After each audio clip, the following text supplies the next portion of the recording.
Hello, hello, hello, hello, hello, hello, hello, hello, hello, hello, hello. Will you move, please? Okay, I'm definitely talking. That's out of the way, and begin. Down. Down. Down. Pete's sake, go away. There we go. Okay, move that right there. Make it thinner. Move that over here.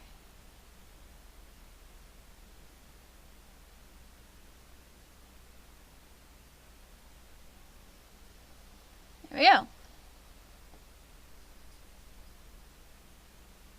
Okay.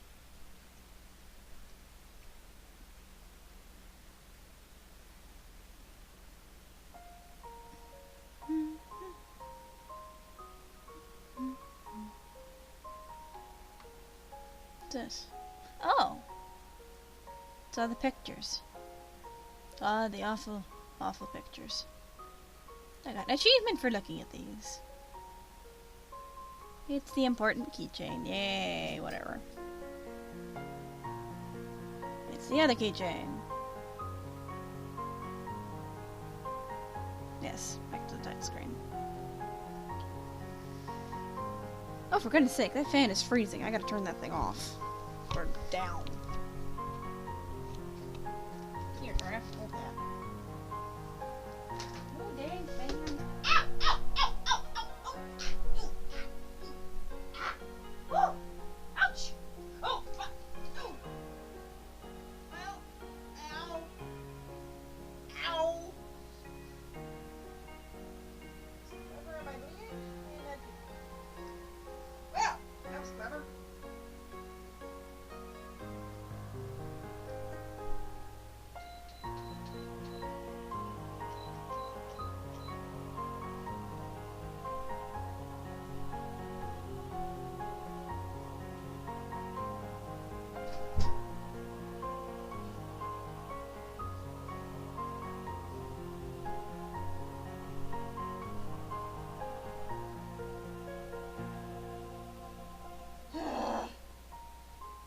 I wish I knew where the remote for this thing was.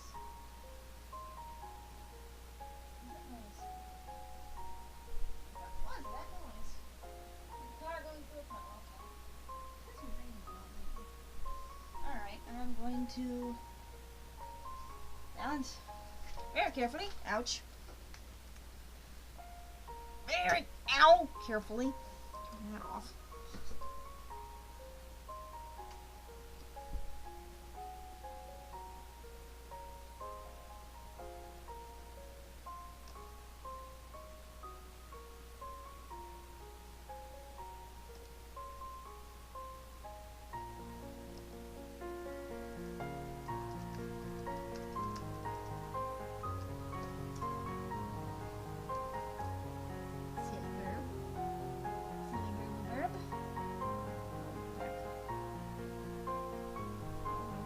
Oh!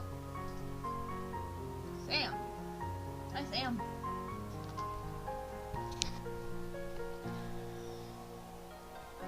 There's gonna be a Sam raging around in the background. Ah! Sam! You bitch! Okay. No, no, no, don't start that.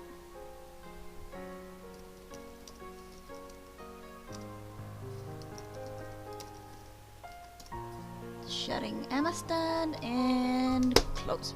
Oh my, Sam. I'm gonna deal with Sam really quick.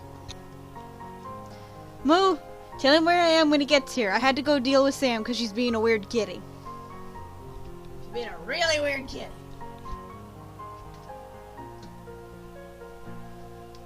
And I'm standing on my phone. Why is my phone down there? Walk the frame. Okay, Sam. You are being a weird kid. Come on. Up. Up. Up.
Okay. I have fed the weird kitty. Gosh. Okay, wait a minute. I'm missing something. Oh, wait. I have to put my hat on or my headphones will fall off. That's a weird sentence. Where's my hat? There's my hat. Okay. Okay. I've got a hat now. Whoop, whoop. Let's not fall all over everything. Okay. Straddling the laptop. Unstraddling the laptop. Sitting in my chair. Okay. Wait a minute. Where's Jackie? Didn't she want to watch? Why am I panting? All I did was... Oh. Okay. That's solved then. So, here we go. Ow. I tripped over a bunch of things. And already with the horrible music. Ugh. What the...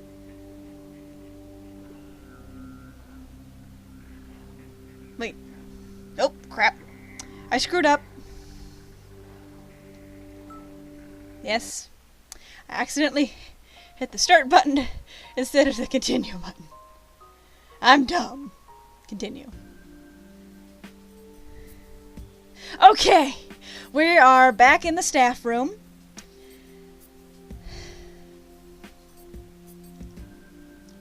There are stairs somewhere out of sight that lead to the passage Hiyoshi-san is in. So, I guess that means we have reason to be paranoid. This appears to be a clock. It has no numbers or hands. These are cupboards in the walls. And here we go. Okay, we can't hear anything. Good. There are various things scattered about this room. It's an ashtray. And they seem to have been left this way for some time, but it doesn't appear to be in disrepair the way the stage is. No. Yes. Yes, it was. I had to think about that for a second. Yes. Wait. Oh, this thing is slightly off kilter. Slightly off kilter. Okay, there we go. Oh, this is perfect. And here's the girl we saved from the orcas, and this is us. Why are you following me? Because we're going in the same direction. Duh. See? Because in order to find the clues to escaping from this aquarium, I have to keep moving forward. How's the sound, by the way? Am I too loud? Is the music too loud? Is everything too quiet? Da-da-da-da-da. Oh, I just realized her sleeves are houndstooth. That's neat. Okay, that's one vote for good sound. Is that so? Well, yes! We're not following you. We're just walking in the same direction. Don't be such a bitch. Yes! What's your name? What's your name, Meanie Pants? If you're going to ask someone your name, you should give yours first. I think that's actually a thing, so yes. Right. I'm Nakanobi Mayumi. I'm usually called Mayu. How about you? There's no need for me to tell you, bitch! Well, clearly her favorite color is black. The girl mixes a sigh in with this brief conversation, thinking that I'm the one who feels like sighing. Somehow the conversation has come to a close. Though her attitude towards me is cold, she has shown no outright aggression, reassuring me that I'm no longer alone. I don't know, to probably either get out of here or get laid, maybe.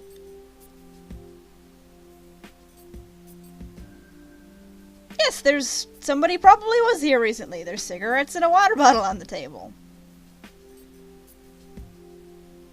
Oh, Monty Python jokes. Okay. Oh, someone's clothing is here. Sports drink. What? That's a sports drink. Okay.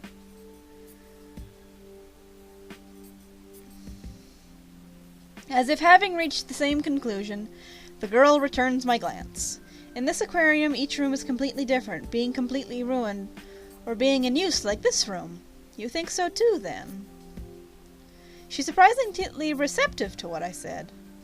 Oh.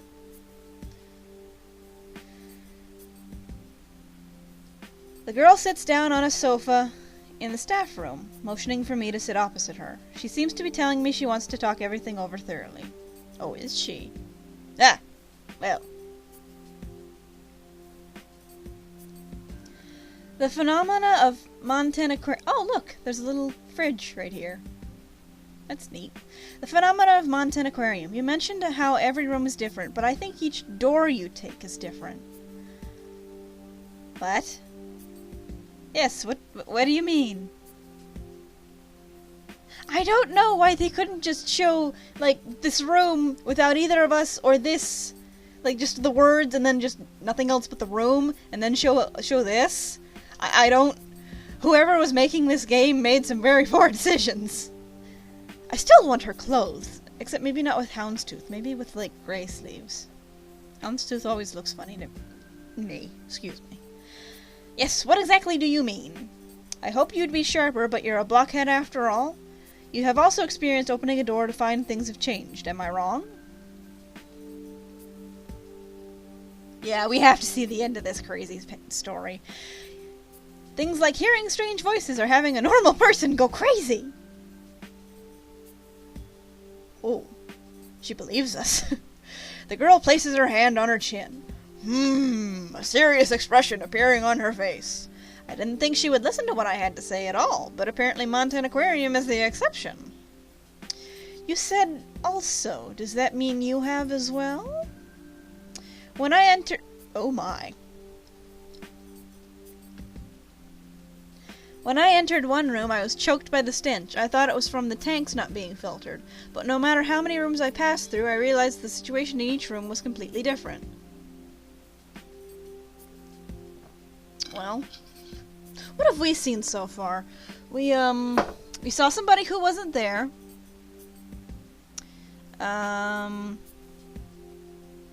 We zoned out when we saw somebody who wasn't there, so that's kind of a half a one. In no particular order,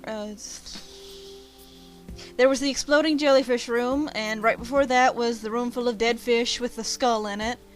And then we were with Hideyoshi-san, with the fish jumping out, and he threw a handkerchief at them, and they ripped it to shreds, and then he went crazy. And then there was the stage room, and then there was this girl getting menaced by the orcas. We died a lot, and now we're here. Actually, that was all quite linear. Kind of went around in a circle. Cause, hang on. Here. This is the stage right here, and then this is the shed, and then like, these are underground areas or something, I think. And then we're like right here, I guess. But we went through this tunnel tank, and then we were over here, and this is where the dead body was. And then we went through here, and this is the jellyfish. And then we went through here, and we went back into the tunnel tank, and there were dead fish flopping around over here. So Hideyoshi was like, okay, we'll go this way. And then he went nuts, and now here we are. So... yes, this is a very slow burn, but a lot of things have happened. We've kind of gone around in giant circles, and I still don't understand how this aquarium is not only the top of a building, but how they're this small. Japan is a strange place. How does one get a job in an aquarium? Working in an aquarium is a very popular occupation. But what can I do to get a job at my favorite aquarium? There is no one answer. Everyone has their own way of doing so. Don't forget to reaffirm your intentions. Gee, that's a strange thing to hear in the middle of a murderous, weird horror place. Right. I don't know. This game is weird. When I entered one room, I was choked by the stench. I thought it was from the tanks not being filtered. But no matter how many rooms I passed through, I realized the situation in each room was completely different. We were coming down the passageway that runs under part of the aquarium, and she was being menaced by orcas. And after we made them go away, we went down. Well, the passageway we came from the stage where the seals would perform, so we're going to this room behind her. This is the staff room, and here we are talking about all the weird things that are going on. We rescued her. We saved your life, you bitch! I'm using the word bitch a lot in this game. I kind of deserve it.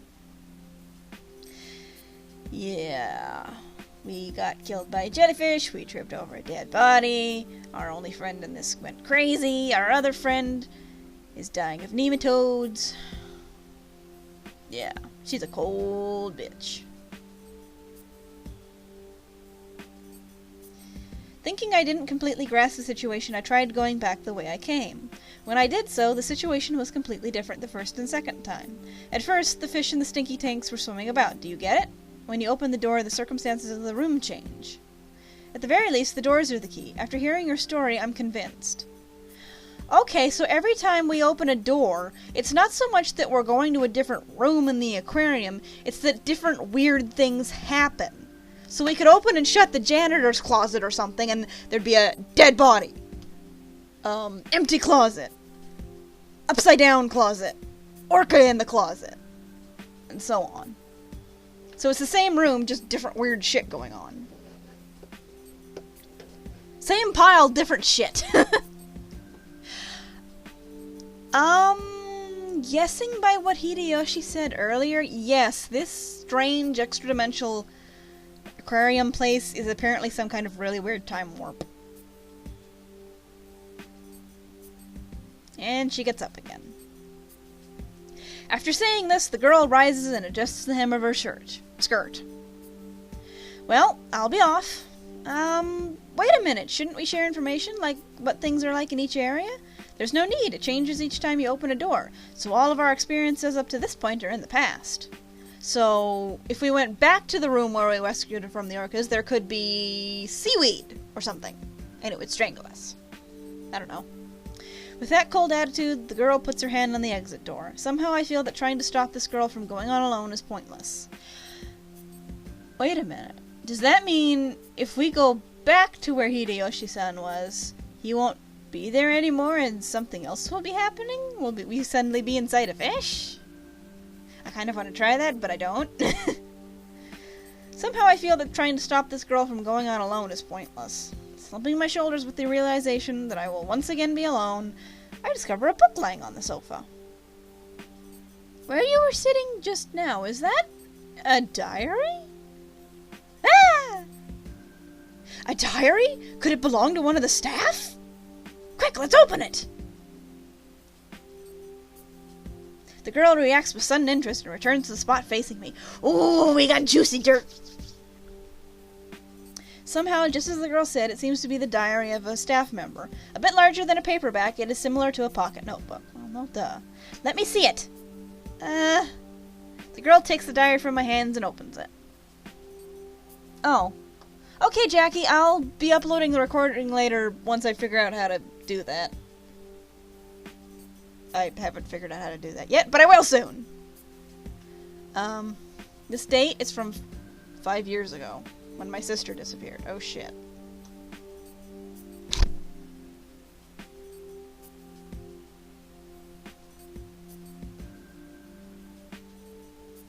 Okay. This diary has something important inside. That's what my intuition is telling me. My intuition is telling me that my shoulder's killing me. I want to look too. Pulling back the girl's arm as she reads the diary on her own, I force my way in so I can peek at it as well. Move over, you hog. In the beginning, it is all a simple description of this person's job. I'm interested in how the fish are cared for and the hidden workings of the aquarium, but now is not the time. The girl flips through the book looking for important information. This is what I want as well. Let's take our time going through this part. The date is one I recognize, a cold day halfway through January. The date of my first visit to the aquarium, a day of destiny! Boom, boom, boom!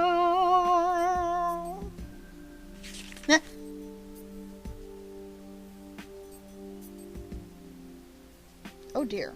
There's been an accident, a big one. The fish in the deep-sea booth died due to an error in the pressure control valve, and in the ensuing panic, Director Sakuragi died as problems with the machinery increased. Holy shit, someone actually died here. The loan on the deep-sea fish hasn't been paid off yet, but tomorrow it'll be closed down. It's being called to closure, but the staff is being called together. I'm so down. Presumably the machinery that allowed the deep-sea fish to be up here and not go like they usually do, I'm going to guess exploded in his face and blew his head off. There's gunk all over my screen. Oh, that's neat. There's a nick in the table right here. There's a nick in the table. I'm moving on. Okay, next entry.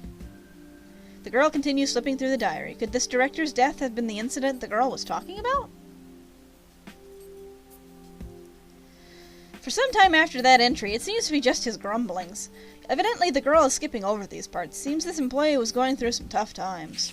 It's been 3 months to the day since we started operating with the deep-sea fish booth closed down. Customer traffic has decreased, even though we do have the tunnel tank and the jellyfish booth. Fucking jellyfish.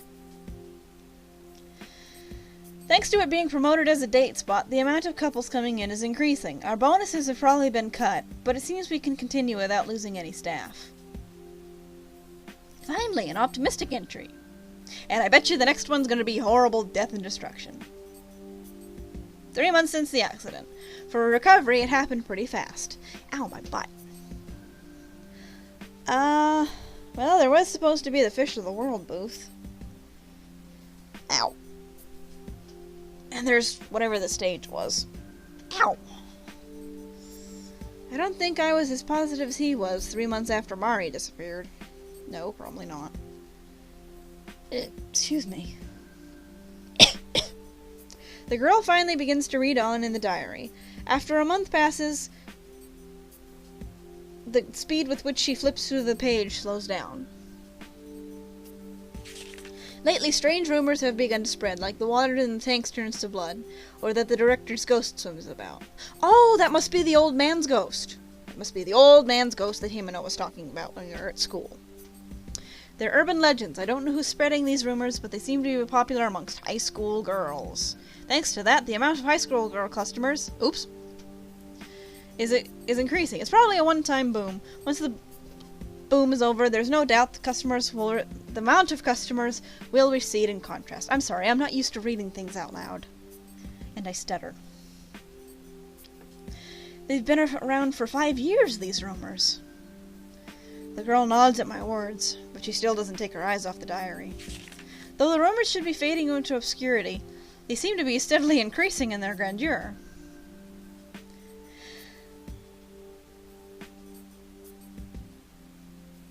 I've been asked things by girls like the director would fine as long as the girl is cute. I suddenly get the feeling this is Hideyoshi's daily diary thing. As long as the girl is cute. Okay. I've been asked things by girls like, the director was killed, right? It was a murder, right? That shouldn't be happening. Well, it's fine as long as the girl is cute. I don't care how cute she is. Nobody should be excited about murder. It's not good. It's bad. It's very bad. For a second, a scowl appears on the girl's face. This staff person's candid thoughts aren't really reassuring. It would probably be impossible for anyone to remain neutral about this, so I can sympathize with her sullen expression. Even amongst the staff here, rumors have begun to spread. Even those who are decent adults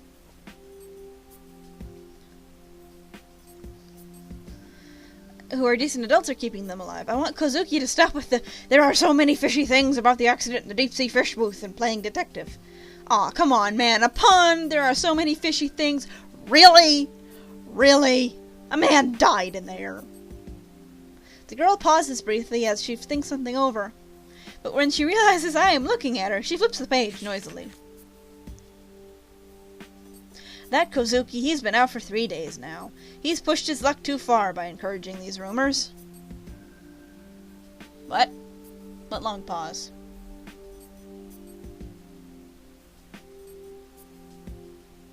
don't know. Maybe I must have been mumbling, sorry. I'm a terrible mumbler.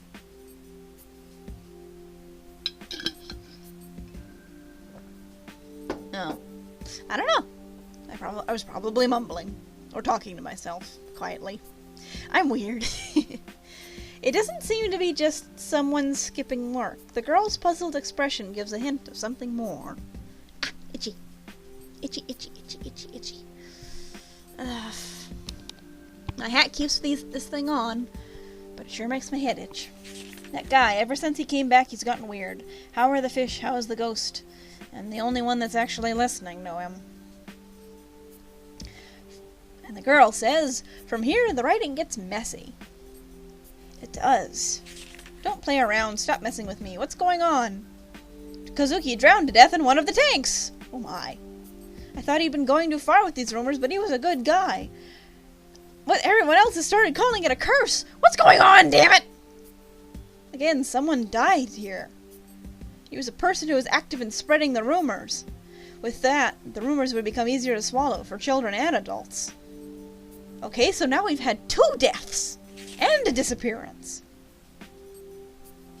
Something is weird. Lately, deaths among the creatures we have on display have increased. After all our work to recover, management is hitting a slump again. The weird rumors aren't going away either. Why can I see the ghost of a girl inside the aquarium? It's so over the top, I don't get any of it. The 2 of us continue to read intently. Did you really need to say that? Lately, I'm seeing fish everywhere. As if seeking prey, I have a voracious appetite. Come to think of it, I've started thinking that rumor in particular might be true. Which rumor? After the closing of the exhibit, I've seen a girl with long hair. Even though it's June, she's wearing winter clothes. There's no doubt about that. Holy shit, he's seen my sister! What? Without my noticing, that word slips out. What? No, that's wrong. Denial appears in my mind. The girl notices that I've fallen into a strange state. She curtly says, concentrate! Pay attention! It's totally Hideyoshi. He's turning into a fish man. Either way, I'm already concentrating. I take a deep breath and steady my breathing, squinting to follow the words of the very, very messy diary.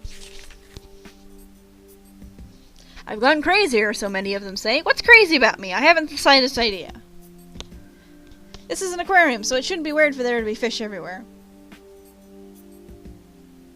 Look, even as I write this, they swim around me. There's a clownfish. Okay, that's weird. This is probably the same phenomenon you experienced. Yeah, I'm not crazy, they're crazy. Yeah. Fish swimming about, even in places with no water. It had to be connected to the phenomena in the underground control room. Even with this girl and I have experienced being attacked ourselves. It still feels like I'm resisting this for some reason. Yeah, your weirdness sensor is telling you to shut your eyes and don't look. Lately, I feel like I'm going to drown. I wonder if my body is weakening.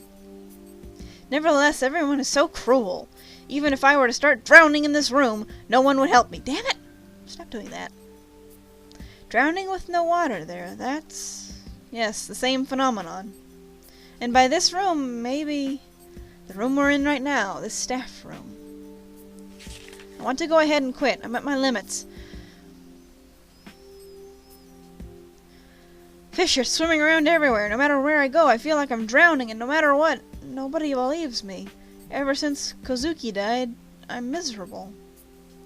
The next entry is the last. Yeah, let's take a look. I wonder if my past life was as a fish. Recently, I feel no resistance in the water. I wonder what that means. Who knows? Well, so that's the diary. I love the way they drew... this game's plot is weird and fucked up, but the characters look so good. The girl closes the diary and places it on the table with a dull thud. The last entry in the diary was July 10th, around the same time of year as now. I wonder, what could have happened to the staff member after that? I somehow know the answer. Surely he met the same end as the one called Kozuki. As I mull over my doubts, I notice a half-full plastic bottle on the table. This juice, the expiration date on it is from 4 years ago. There was a calendar on the other side, but it's also from 4 years ago. I thought this room seemed to have been recently in use, but it's the Montan Aquarium from 4 years ago. Hey, there's Luke. He came out of the food coma. 4 years ago. Yes, the prices in the pamphlet left here, oh, is that a pamphlet? Are also 200 yen cheaper than they are now, so there's no doubt about it. You know what? 200 yen is about how much a regular Pokeball costs. Do you know how much that is? 150 in American money. $1.02. Oh! Luke's having trouble with Windows 10.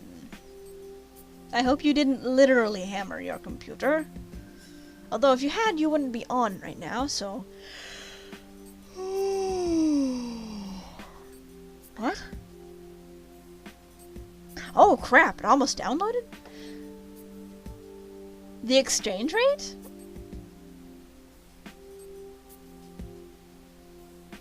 Explain it later.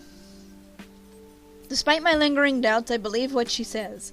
Up to this point, I've seen time passing in a weird fashion here many times.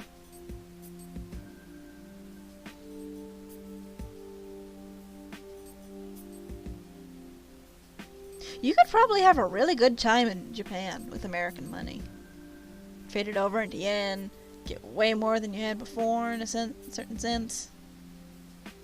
Stand under the cherry trees as they drop their petals into the river. Scratch, scratch, scratch, scratch. Rather than being in awe of the fact that we're in the aquarium of long ago, I'm more caught up in the realization of how many years have passed. Excuse me, I'm yawning a lot.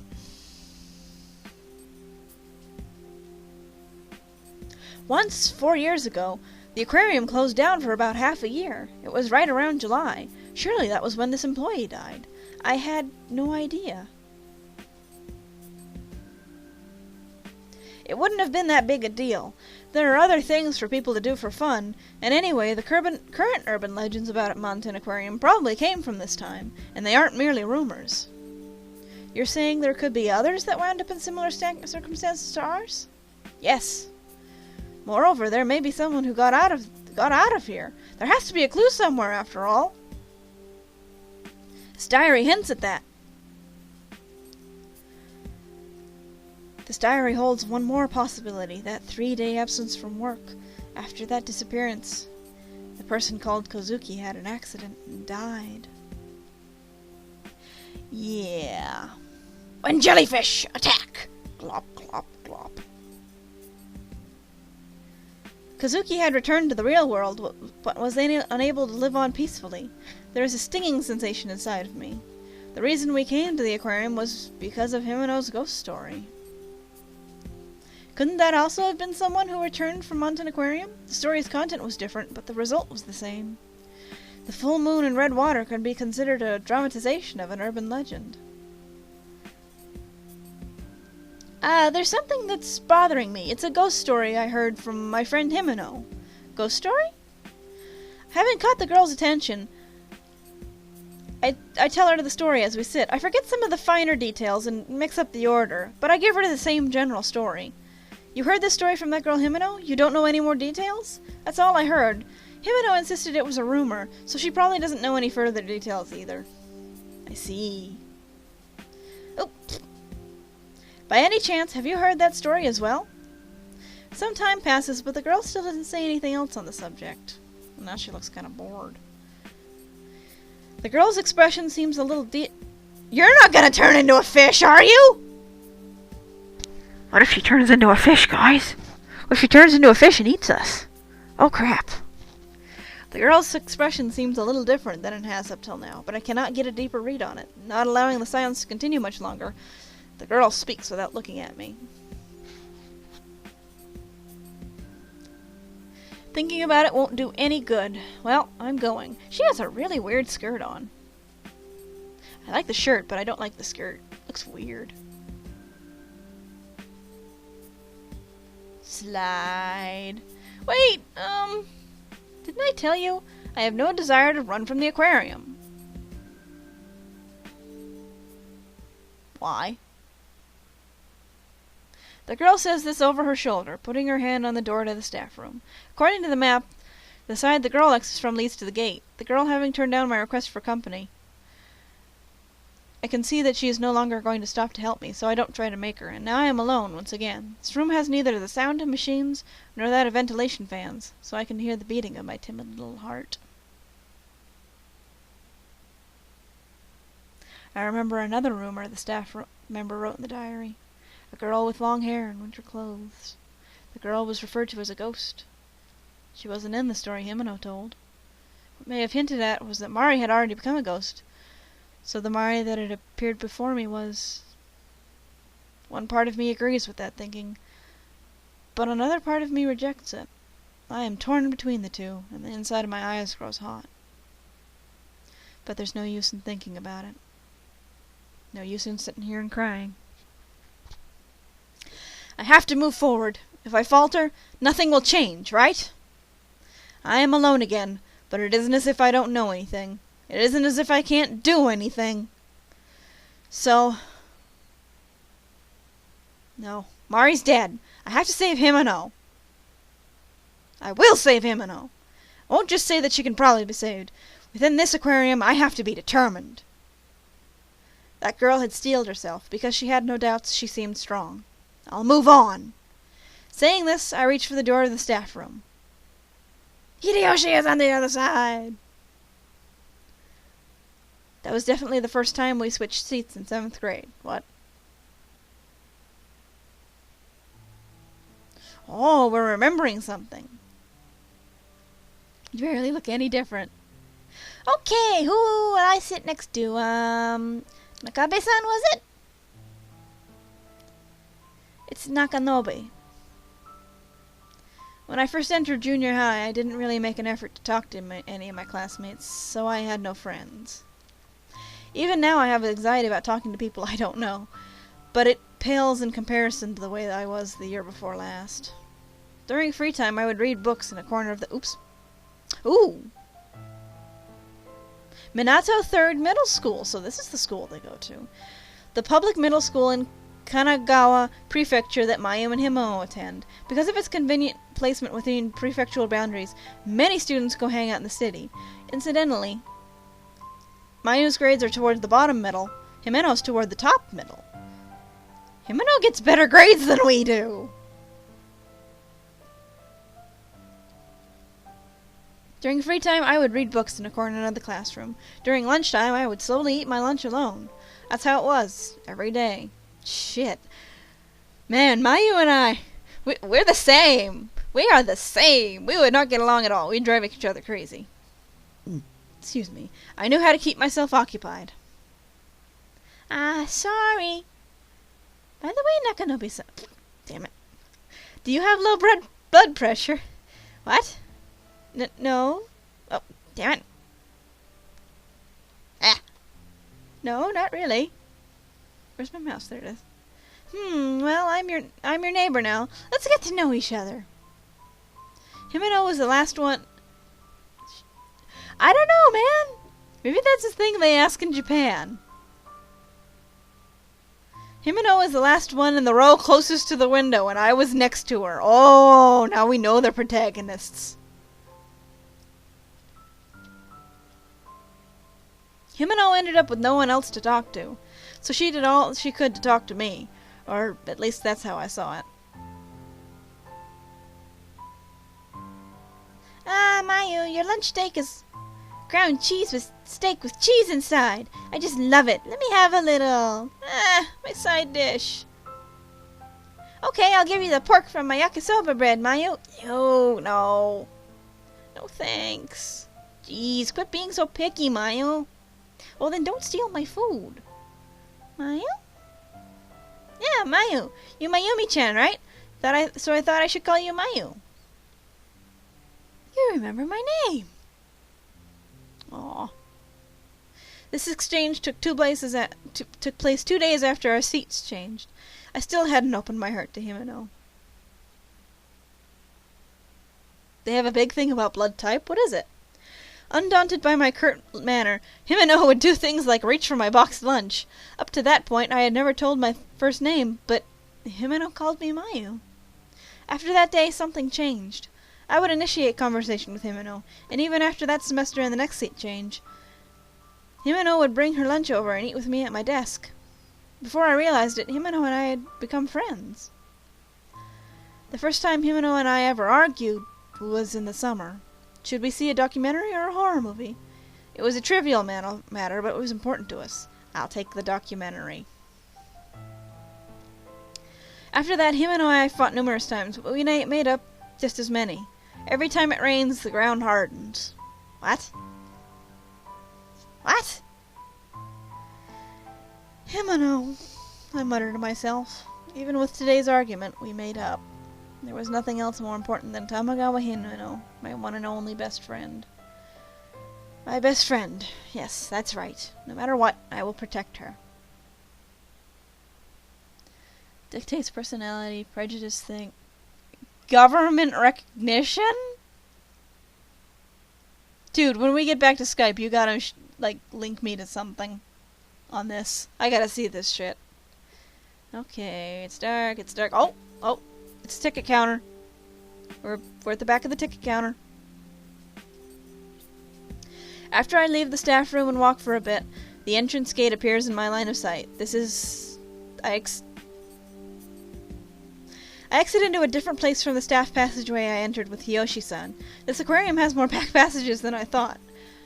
Well, I suppose they would have to. They have to move around and feed the fish without getting people's way, so... Thinking it over, I've almost walked the entire aquarium. The only places I haven't visited are places for authorized personnel only, and the closed-off deep-sea fish booth. Diagonally across from this area is apparently an authorized personnel-only space. The director's office, reachable by going behind the Fish of the World booth. There's a map for authorized personnel to use hanging on the door to the staff room. If I head out from the tunnel tank, I can make something of a shortcut.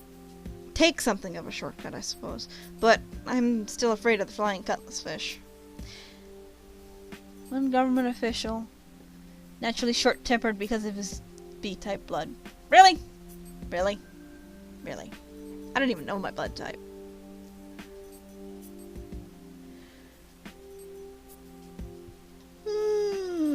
Excuse me.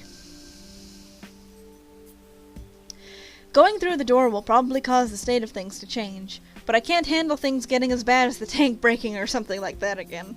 No more exploding tanks! No more exploding tanks!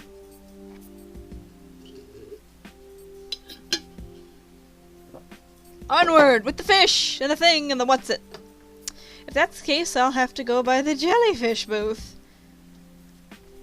Even in that room, even if the glass is broken, I know I can deal with it. If I walk carefully, I won't fall. I can't just loaf around here. Closing up the map and starting to walk, the gate to Mountain Aquarium appears in my line of sight. I wonder if I can get out this way. The question born from me has a simple solution. That girl had said this aquarium was isolated in a different dimension, but she had also said she had not tested that idea. Evil smushy jellyfish! You will not defeat me! Ack! I think I should try tossing something in, so I roll a bucket that had been knocked over. The bucket passes through the gate, and at the very center, it disappears! It vanished! From here, I can see the elevator. There might be some value in my own body. Nope! Nope, nope, nope. Oh, wait, I forgot to save. Oops. The test having gone well, it still isn't a guarantee that I can get back to the aquarium, to where the phenomena are happening. Sorry, I was like, nope, nope, nope, I'm not going through that, because I thought the bucket disappearing was a bad thing. I didn't realize it was a good thing, so when the choice appeared, I said, nope, I'm not going out there. But then it was like, okay, So I know the bucket, it made it sound like a good thing, but I thought it was a bad thing. So I said, no, I won't do it. But apparently these things over here, these 4 things.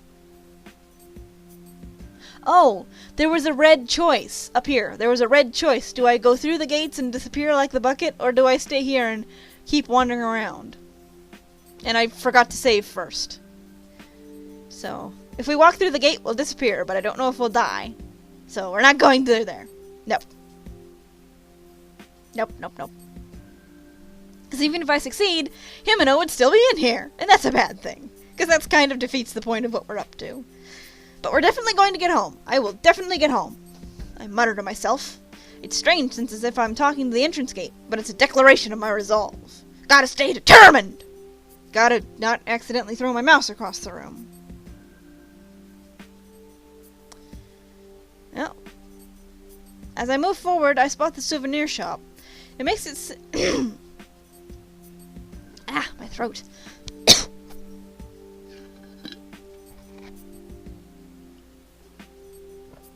Ouch.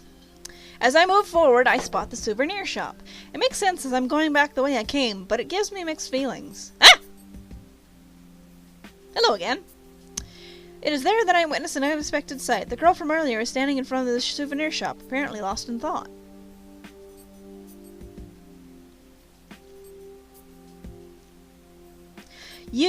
So the coordinates where the doorways lead has to be fixed by someone. Otherwise, there would be no way that you would have come across me being attacked by the Orca in the machine room. Oh! So once a phenomena is active, opening and shutting the door can't change it as long as it's busy attacking someone. It can only be changed if it doesn't have a victim to play with. I think she means. I don't really get what the girl who is reassuring herself is saying, so I changed the subject. What's wrong? Did something happen at the souvenir shop? Just now, it looked like someone went inside. Oh, that's a really subtle facial expression. She looks all surprised now, but she also looks kind of derpy. Someone? I don't know, it was just as they went in. But thanks to whoever it was, the coordinates are fixed on a safe place. It could have been Mari. Your missing little sister, right? I'm sorry, but no, it was definitely an adult. I glance over at the entrance to the shop. Even as I peer through the semi-transparent wall, there are no human shadows. Mole? Jeebus! What is it with this road and people hucking it? Somebody just went flying but... Oops. Flying by. And their tires were screeching, and it's wet outside right now because it's been raining all day, and I fucked up the aperture, and... Okay, I think that fixed it. There are no human shadows. Still, if the person she saw walked through a door and moved to different coordinates, it wouldn't be strange for there to be no one in there. Oh, the Disney movie. Okay. Oh, yes, Moo is the technical one. Oh! Darn it. The girl said it was an adult. Could it have been? Could it be Hiyoshi-san? Hiyoshi? Who's that? Someone who saved me when I was caught up in the dangers of Mountain Aquarium. He went crazy in a staff passageway, and I had to move ahead on my own. After I explained as simply as possible what happened, the girl just nods and says, Well, he might have regained his sanity and found an exit, or he might be wandering around still crazy. Whichever it is, I think it's worth checking out. Hiyoshi-san seemed like he knew things about Mountain Aquarium. Well, why don't you go? I'll be waiting here. Bitch. Huh? Aren't you coming with me? Got all the way to my throat before I gulped it back down. Either way, if he's not here, we might not be able to go through the door and return to this safe place. Right, I don't know this guy's face, so it's better for you to go. Come back in 5 minutes. If you don't, you leave me. Of course, the two of us both dying or getting hurt would just be stupid.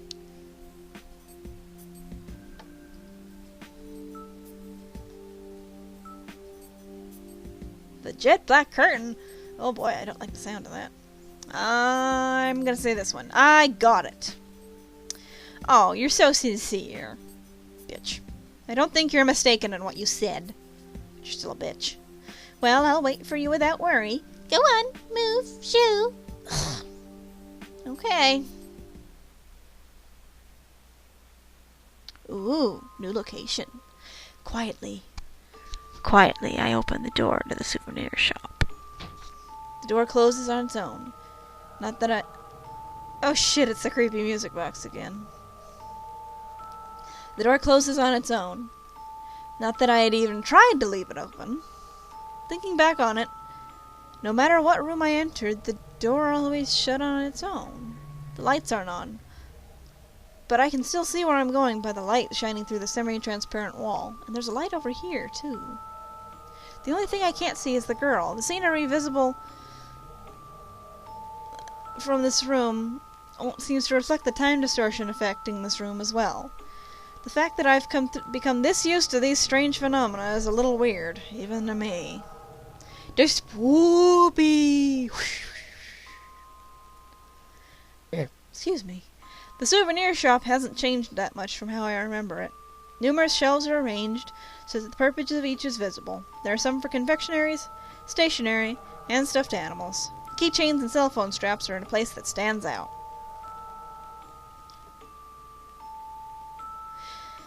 Since I can't find any calendars or magazines, I don't know how many years ago, or from now, this is. Inside the glass balls on the shelves are specimens of shrimp and jellyfish. Their price is high. Maybe this is the present. Oop. As one might expect, there is no sign of a shopkeeper. I walk the perimeter of the store in a semicircle, and I study the store carefully, but I find nothing. There are so many things that catch my interest, but I can't seem to get interested in picking them up and looking them over closely. That crystal-like necklace, the seal stuffed animal. Right now I have no interest in orca or jellyfish merchandise. Now I know how a dog being made to wait for a treat feels. I should check over here as well. I go behind the cash register, where I normally wouldn't be allowed to look. This is the staff's back room. There are boxes full of products, a safe, and even uniforms. It looks similar to the staff room where the girl and I saw the diary. Only this room is more narrow. Inside the back room I find a door. Since this is a place for bringing in merchandise, it makes sense that there would be a passageway connecting it to somewhere else. I reach out to see for myself, but it's locked. As I turn back, thinking that this has been fruitless. Oh, typo! There's an L in fruitless, typo! Well, there's an extra L. I find something. A lanyard with an ID card. It's been thrown on the ground, so I pick it up and take a closer look. I strain my eyes in the darkness. It bears the name Hiyoshi Kenji. It's a tiny... It's Hiyoshi-san! This is Hiyoshi-san's. It's the same as the employee ID card that he had before he entered the aquarium. There's no pictures on it, so it's just words, but I remember it. The card is spotless. Unexpectedly, he's showing some propriety. So Hiyoshi-san has been here. Does that mean the one the girl saw was him? Could it be that he headed for somewhere else from this room? But he was able to lock the door. When I entered the souvenir shop, he was already on his way out, and I only came in after he had locked the door. I had just missed him.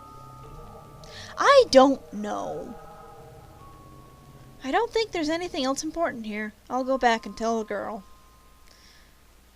I say just as I realize it's been almost 5 minutes. I'm so glad this is a safe place. Did you hear that squish? As if in reaction to the fact that I'm leaving, the sound of a dull thunk echoes. Ah!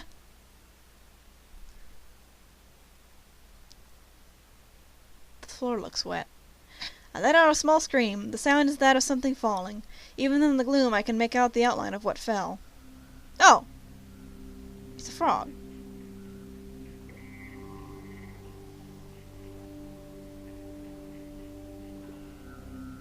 There shouldn't be frogs in here. And it's not a... There was a squish! I guess the frog hopped. Although it looks more like a toad. Actually... Oh shit! I think I know what kind of animal this is. I don't think this is a frog. I think it's a cane toad. No, Moo. Poison dart frogs are like the size of her toe, and they're black in color. Like red or green or bright yellow. This is a cane toad. They're poisonous. Do you see this lump right here? This lump? When a predator picks them up, poison exudes from it. Like, these are the things that are taking over Australia and eating all the things. Ravens are the only ones who have figured out how to eat them, and it's by flipping them on their back and yanking their guts out. They can't eat the body, because they're poisonous! It's a large toad. I think it's the appropriately named giant toad. Yes, it's eating Australia. Everything that is smaller than the cane toad. Om nom nom nom. Gobble gobble gobble. The reason I know about it is because a TV show was talking about it recently. The story was about in Australia. I was right! It's the cane toad! Shit! They're poison. In Australia, the toad had been imported for pest control, but before they realized it, its population had increased and was disrupting the ecosystem. Characteristic of this species is a gland on the back of its head, right here and right here, that looks like a wart, from which they can inject venom. Cited as the cause for alligators. Excuse me? Excuse me? While this venom is absolutely the reason a gajillion native animals every year die trying to eat this stupid thing, there are no alligators in Australia. Unless they're in the zoo. There are no wild alligators in Australia. There are crocodiles. There are saltwater crocodiles, which are very large, and freshwater crocodiles, which are also very large, but not quite as much. What? It's a terrible game. I am complaining. But anyway. Yes, it's poison.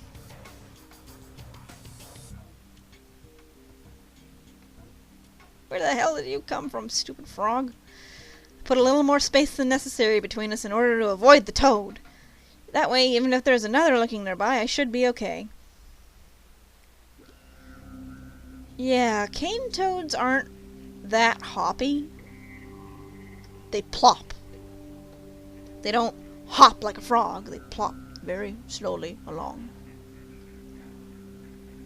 No, Steve Irwin, the crocodile hunter, he died when a ray smacked him in the chest and put a barb through his heart. Very unfortunate. The camera guy caught too close and startled it, and it reacted accordingly. Okay, we're all blocked in by the walls, and the shelves, and the toad. All toads are frogs, but not all frogs are toads. It's really loud for being just one toad, making a gwah sound rather than the normal croak. Wah, wah, wah, wah. Yeah, cane toads suck. Although it's poisonous, hearing its cry is in a safe place like this makes me think of it as cute. No! Kick it! Stupid toad.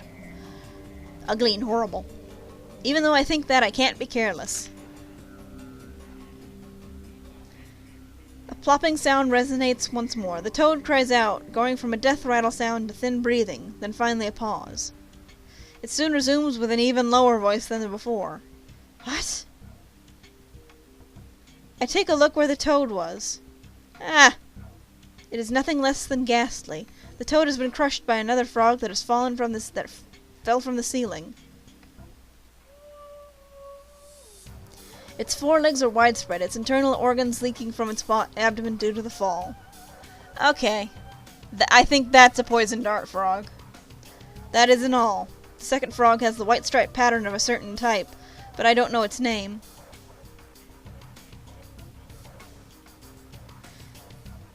When the other frog fell on the giant toad, it stimulated the gland. So naturally, poison leaked out. At the edge of its right foot, its toes have begun melting. Okay, I would complain about that, but this is a supernatural situation, and there's man-o-war jellyfish, so I'm going to chalk this up to magic is terrifying, and yeah, that's definitely a poison dart frog. Great, it's leaking acid. The frog's poison isn't acid. Venom. The correct word is venom. You should be using venom. Is an acid. It paralyzes or acts as a neurotoxin. If it gets in your eyes, you can lose your eyesight, but basically it catches it's for catching prey by poisoning it to death. Fine, I'll say poison. This poison is different and more brutal. However, the second frog is even more menacing. As if taking vengeance for the right leg it's lost to the poison, it secretes its own venom. The toad corpse puts up no resistance, its body steadily melting away. I pinch my nose at the mixed stench of the body and the acid. Even as my spine grows cold, the room steadily becomes humid, most likely to the breath of the living creatures in the room. Wait a minute. Well, yes, we're in the middle of a supernatural situation where orcas are flying around where there's no water, so I will accept that, but this is a poison dart frog. They're literally about the size of your...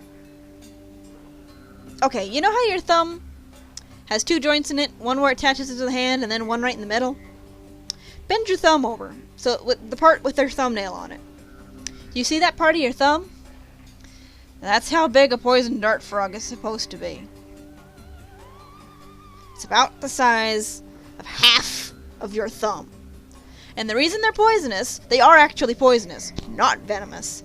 They eat venomous ants, absorb the poison, and then exude it out of their skin. That's why they can be kept in a zoo safely. There's some living at my local zoo. They feed them a different kind of ant that isn't poisonous, and so the frogs are safe to handle and interact with for the zookeepers. The sight of the frog melting away from the poison is enough to cause bile to rise up in me for a moment. What I'm trying to get at here is, just because it fell from the ceiling doesn't mean it should have squashed the cane toad. That's kind of ridiculous. There's no way I can look away from it. Beyond the fact that I don't know what's going to happen next, I have to pay attention as I head from the exit. I look up at the ceiling, but there's no sign that I'm being followed by any frogs. It's as if they fell from nowhere. If one falls on me, it means the place isn't safe anymore. I speed up as I head for the exit. The reason I don't break into a full run is because I know I might trip or fall at a time like this. Plop, plop, plop. Nearby sound fills me with fear and despair. Oh shit. Another cane toad. More frogs falling out of the ceiling. Most of them are poison dart frogs. These two went splat. Just as I panic and attempt to turn back, I hear noises from behind me. Croak, quack, croak, quack. They begin to speak in unison. The frogs are actually singing in a round, but I hate that they sound so joyful. Hearing the frogs on croaks on either side of me leaves me with nothing but fear. If I step on one of them, the poison will probably dissolve my foot. That being said, there isn't enough room to leap over them, and if I do, one of them may jump up and touch me! As if preparing to attack me while I'm off guard, their numbers increase even further. Crowded into such a small space, they are melting each other's body with their poison. I avert my eyes from the damaged frogs. As the danger increases, it's not a tragedy I can continue to watch. I don't have a hammer! I have shoes. As the amount of bodily fluids on the floor increases, the frogs who step in the puddle of poison have their toes melted off. Then they secrete their own fluids and the cycle repeats. On top of that, there are those whose bodies are melted by their own poison as well. Somehow suppressing whatever is welling up inside me, I finalize my plan. Over here! I pull some merchandise off this shelf with my hand and make some space. The original two are still left, but it's better than being surrounded. I step out onto the floor and leave the shelf. To keep her from roosting anymore, quickly! No! Oh shit. Okay, do you see this yellow frog here? And this blue one here? I was wrong. These are poison dart frogs. This is some other kind of frog that I don't recognize because it's been drawn wrong. They are small creatures with shrill voices. Yes, they're very, very shrill. You do not want to be anywhere near a peeping poison dart frog. They are noisy little bastards. Red and yellow, green and striped and varied. The intense amount of color saturation is making me feel sicker. I know this variety of frog well. Among poisonous frogs, it is the most infamous type, a poison dart frog. Even under normal circumstances, it carries deadly poison stronger than that used in blow darts. That's where it gets its name. They tap the frog. They capture the frog and something, and they keep it, and they tap their darts on it very, very gently. And that one little tap is enough to kill whatever they shoot. Just dies. I don't know how they deal with the poison after that. It must break down when it cooks, but if the strength of that poison has been taken to intense levels like the other creatures here, it could probably melt even my bones! What should I do? There is still a distance between the door and I. 3 steps. No matter what, I can't take them. There's nowhere for my feet to land. The floor is covered in the squishy bodies of the frogs and their acidic, poisonous fluids, as well as the corpses of those frogs that have melted themselves. Not knowing where they're coming from, there's nothing I can do. Even the sweat falling from my forehead seems like venom to me, as if some kind of illusion. I don't want to see it as if nothing else can be done, but you're slow! A light suddenly shines through the darkness. The soft breeze blowing in through the crack returns me to my senses. Hurrah! She opened the door to see what was happening. Cover your eyes. Whoa. Oh, she grabbed a fire extinguisher. Oh, that's clever. Immediately after saying this, the girl pulls the pin from the fire extinguisher she's holding. The entire inside of the souvenir shop is filled with the smoke from the fire extinguisher. Oh, damn! Damn, that's smart! A fire extinguisher! But now he can't jump over the frogs! I can see what's going on. This isn't all.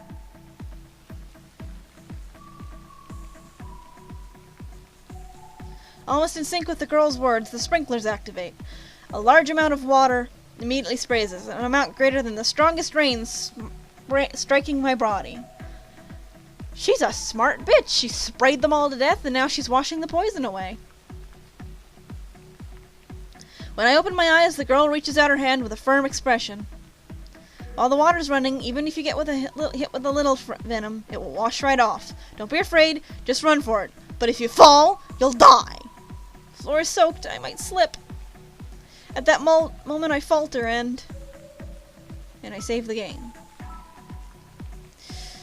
Go around or run right through. I did. I have saved. I've saved. Go around or run right through.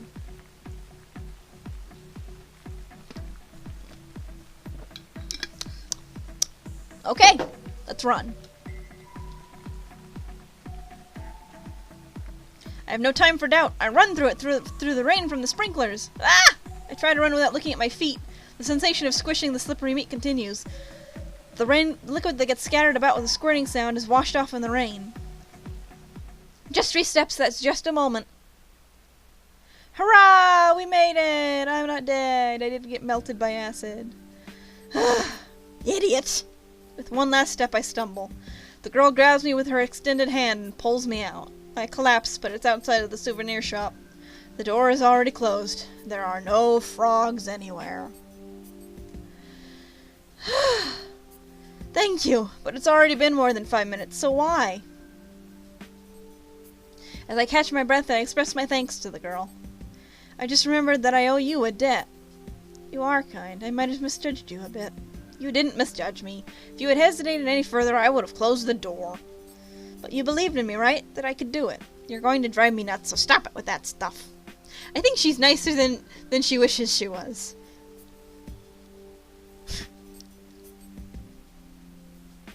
Expressionlessly, the girl says this in a flat tone. Holding on to this gentle feeling, I prepare to move on. Speaking honestly, I want to rest here like this. My clothes are soaked and I've used up a lot of my strength. However, it feels like if I were to really relax, I might never get up again. If I don't keep my momentum, I can't save Himeno. I'm able to gain some relief from resting against the wall. The girl who rescued me seems to be resting just like I am. This gotcha is... As we are resting against the wall, I realized I'm just going to say prize. This is really hard to say. The prize situated in front of the souvenir shop has changed. How ironic. 5 years ago. What do you mean? You said it yourself, that your sister went missing 5 years ago. You remembered. Of course! Inside the machine, there are many keychains. They all have charms with various creatures attached to the droplets. The link between Mari and I, and now the item of my memories that links Himeno and I as well. My little sister, her name is Mari. I didn't ask. You see, 5 years ago, we had an argument over keychains. Mari wanted my jellyfish one, but I wouldn't trade with her. She disappeared, sulking. Still didn't ask. I have this one.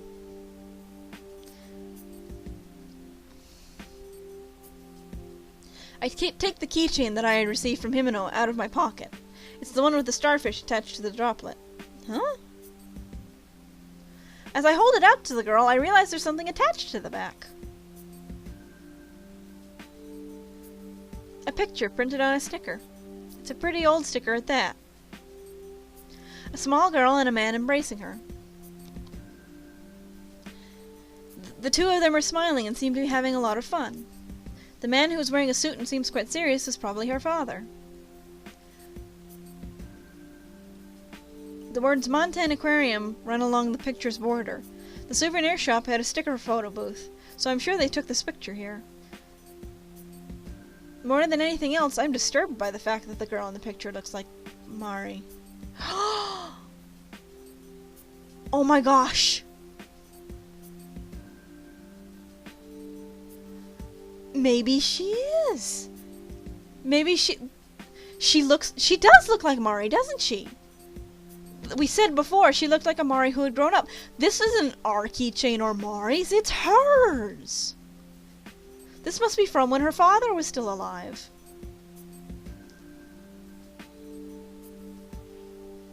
As her big sister, this girl seems like she could be Mari's twin. The only difference is right now is hair color, and she appears to be wearing a white or very pale colored jacket rather than the dark blue one Mari had on when she disappeared. Hey, that's... Pointing to the keychain, the girl speaks. My consciousness is yanked back from my memories. What is it? I ask the girl. She stares at the keychain, but I receive no response. Her averted eyes tell me nothing.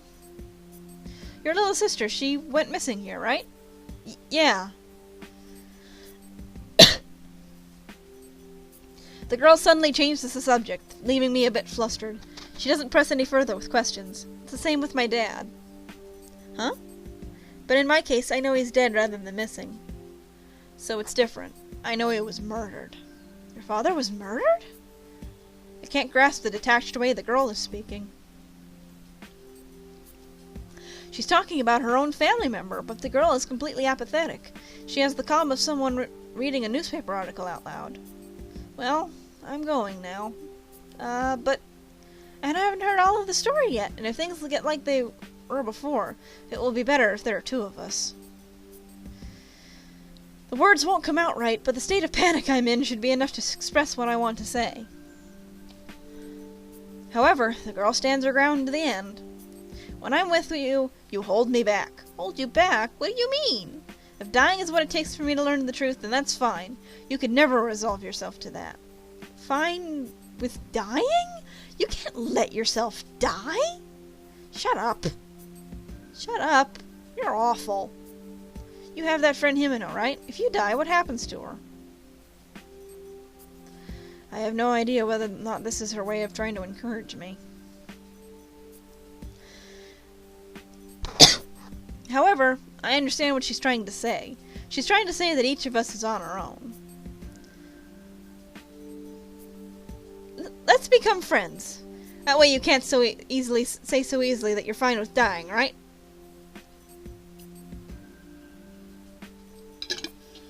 Sweetheart, she's going to punch you at some point. That part of you is exactly what I meant when I said you hold me back. Without answering my question, the girl pushes me away.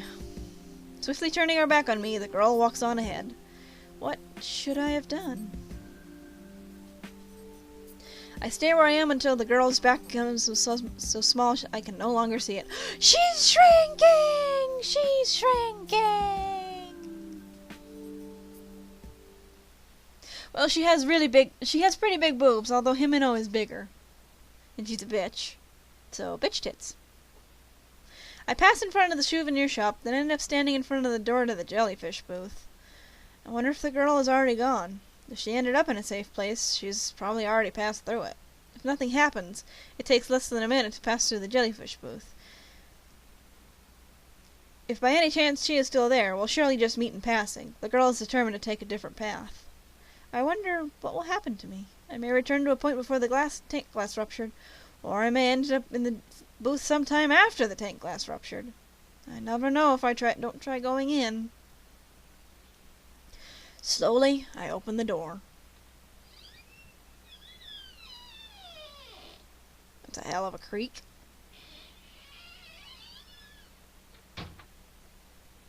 Hey, Jackie. We got attacked by frogs. Jackie, do you know what a cane toad and a poison dart frogs are?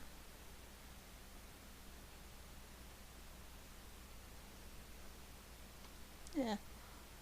Oh well, you guys were watching. You, bring her up to speed. While I clean my screen here. Okay. Yes, they were acidic.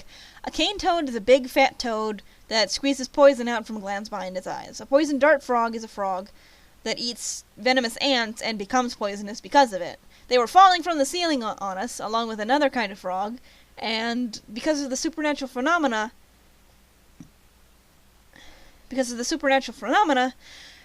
the poison and venom that they exuded, yes, acid, and we couldn't go anywhere because they would have melted our shoes, and our feet, and our legs, and then everything else. It was disgusting. But the girl we were with just now, with the purple hair, she, got a fire extinguisher and told us to shut our eyes, and then she sprayed them down, and then she turned on the, sprinklers. So we were safe. Oh, fuck me. What is this? It's different. No shit, it's different. Everything is red. The air is cold. It's freezing in here. They were falling out of the ceiling.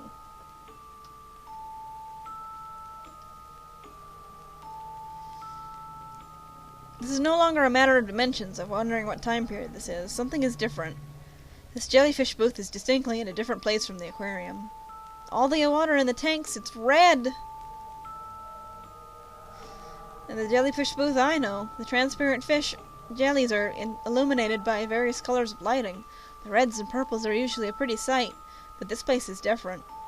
All of the pillar-shaped tanks are bright red. It's a repulsive sight, as if all the water has been replaced with blood.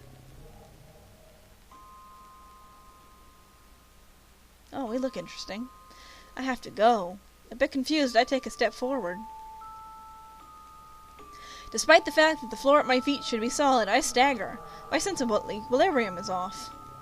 I proceed 1, then 2 steps. At that point, I start to feel like I might fall. Even so, I head further inside.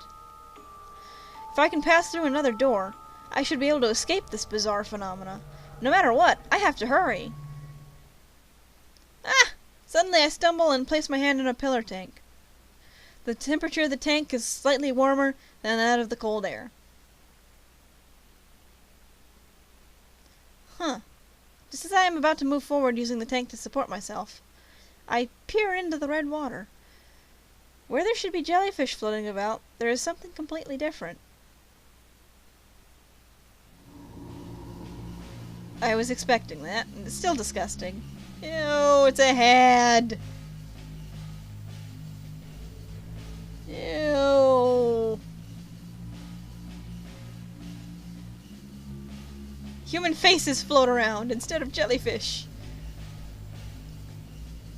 Whatever is below the neck appears as if it's been assimilated.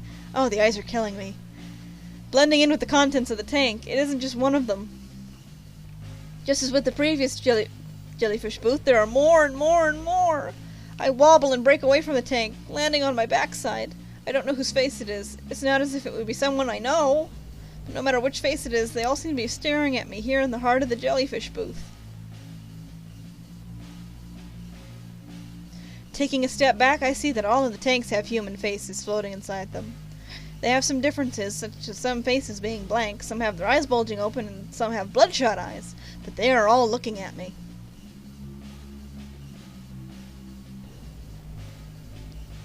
What is this? That face over there's nose is twitching. This face's lips are trembling, and over there, way over there, that one has a crease in its brow. Ba-dum-dum-dum. My heart beats faster. Ba-dum, ba-dum, ba-dum, ba-dum, ba-dum. In rhythm with my heartbeat, I experience a hallucination that the tanks in the face are growing closer! Ah! Run! Run, Mayumi! Get on your feet and run! Oh great, someone's laughing. Who's laughing? Oh great, there's another one. The faces! The faces are laughing at me!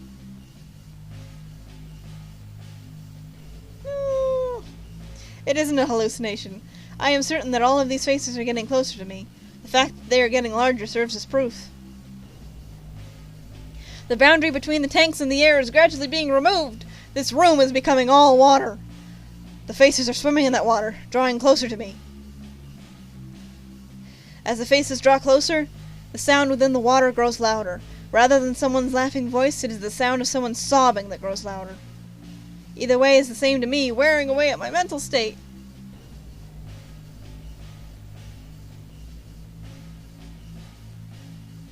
Luke, what on earth are you talking about?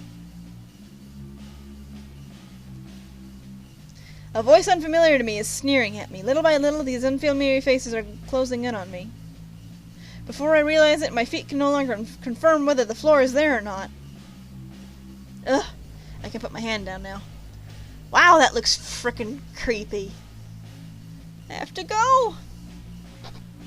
So I put all my strength into my knees. I've already learned the time is of the essence. I have to take some sort of action. Should I use force? Should I steady myself to move easier? If distance is the issue, then the way I came is just a bit closer. Crimson fear. Do I move on or go back?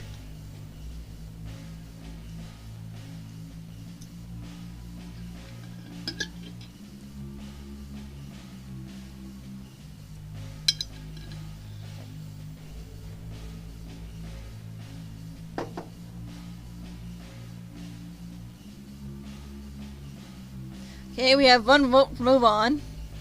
Jackie, Luke. Okay, we have 2 votes for move on. My vote is also for move on, so let's run for our lives. My resolution can no longer be shaken. Even if I go back, I don't know if it will be safe. In that case, I'll have to choose the way with even a small chance. Unable to tell whether I am floating or standing, I frantically move my arms and legs. The faces are closing in, but even as I look up, I'm not afraid.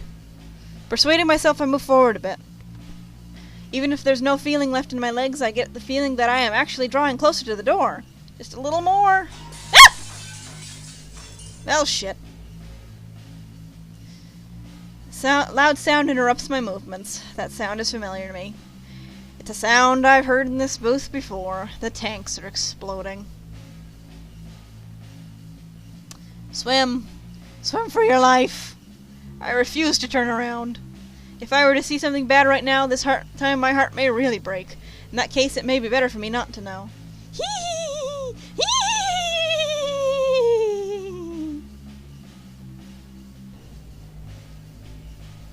On the heels of that thought, various voices all laughing and crying begin to resonate behind me.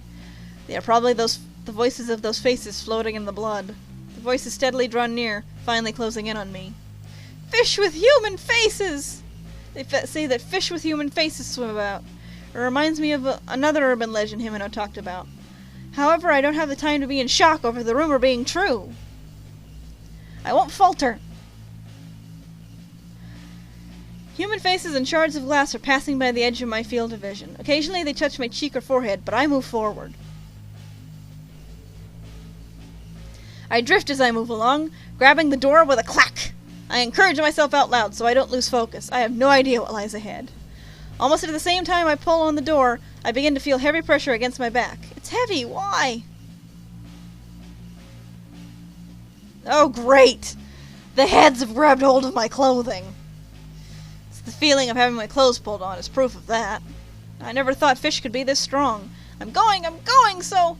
I bite down on my lip and try to move forward. The harder I try to move forward, the stronger the fish's resistance becomes. Himeno is suffering even more. I shut my eyes and grind my teeth and hurl myself at the door. The door flies open and I fall to the ground. Even so, I muster up my strength and shut the door. There is no longer any pressure against my back. Well, where are we? Lights. Lights. Beyond the door is not the Fish of the World booth. It's dark and narrow, similar to the passageway I passed through before. Turning about and looking around, I realize this is another passageway. So the jelly booth has 3 doors. The one I initially came in through, the one that leads to the entrance, and this door that connects to the staff-only passage. A closer inspection shows me that the wall is made of one-way glass. It's been created using something stronger than acrylic fiber. There's water in the space between, serving as a border between the booth and the other side. Like a magic mirror, it's been made so that the customers cannot see the staff members moving about. Oh, wow. From here I can see the Fish of the World booth. Somehow this place feels safer when compared to the jelly booth. It's very different from the first time I visited, with the offensive smell being completely gone. Inside I can see familiar silhouettes. Ah! It's the girl and the bitch! 2 women. One is the adult, the other is a girl. The visibility is a bit dicey, making it hard to tell, but that looks like the girl from earlier, and Saganuma Rieko-san! Director Bitch! Bitch tits and bigger bitch tits, yep. Bitch, bitch, bitch. The female aquarium employee, the heartless one who said Himeno couldn't be saved. The 2 of them are in front of the tank I'm looking at. The fact that they haven't realized I'm there must mean this really is a one-way mirror. Both of them are facing each other, expressions grim. The sound is cut off by all the layers, but I can tell they're arguing over something. Ah, my head's itchy. Ah! Wow! Little bitch punched the big bitch. At that moment, the girl raises her right hand to Saganuma-san, follows through with all of her might. She slaps her with such vigor that it surely resonates with a loud, dry smack! Oh no. Saganuma rubs her left cheek and grins widely. She liked it! Seeing her grin with such composure, after being struck, gives me chills. The girl only deepens the crease in her brow. At this rate, things will only intensify. I realize I have to stop them. The fuck I do. We're going to watch. I don't want to get pulled into this. I want popcorn, actually. I want a bucket of popcorn. I reconsider my decision. That girl said it strongly herself, that she wanted to be alone. Surely she would hate it if I intervened. If things escalate, it's a different story, but for now I decide to watch over their actions. Their quarrel continues. The girl using hand gestures to get Saganuma's attention. Ooh, her eyes look weird now. In contrast, she merely looks down on the girl. From my perspective as an outsider, she doesn't even look like she's paying attention. Yes, I want to watch the bitch off. It's the big bitch versus the little bitch. Who will win the title? Yes, what could have happened that made these 2 argue when they ran into each other? What in the world could have happened to them to bring them to such a climax? Though I have many questions, it's unlikely I'll get any answers. Ah! A sad expression appears on the girl's face for a moment, then she looks away from Saganuma-san. Saginuma-san. Ah! That's a face! Wow, I'm putting my hand over that face. That's a face. At almost the same time, the composure leaves Saganuma-san's face. She creases her brow and opens her eyes wide, her nose twitching.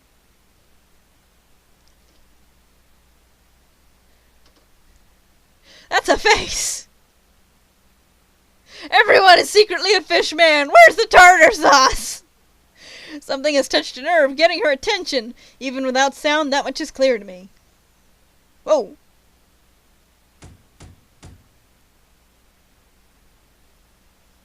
Without thinking about it, I pound on the wall. However, this doesn't cause so much as a ripple, leaving me cut off from the... Okay, that's a slightly better face. Then me cut off from the two of them. Are we a fish man too? Is that what's happening to Himeno? The nematodes are turning into a fish? Oh shit! I was right! Saganuma's beating her up! Oh, fuck.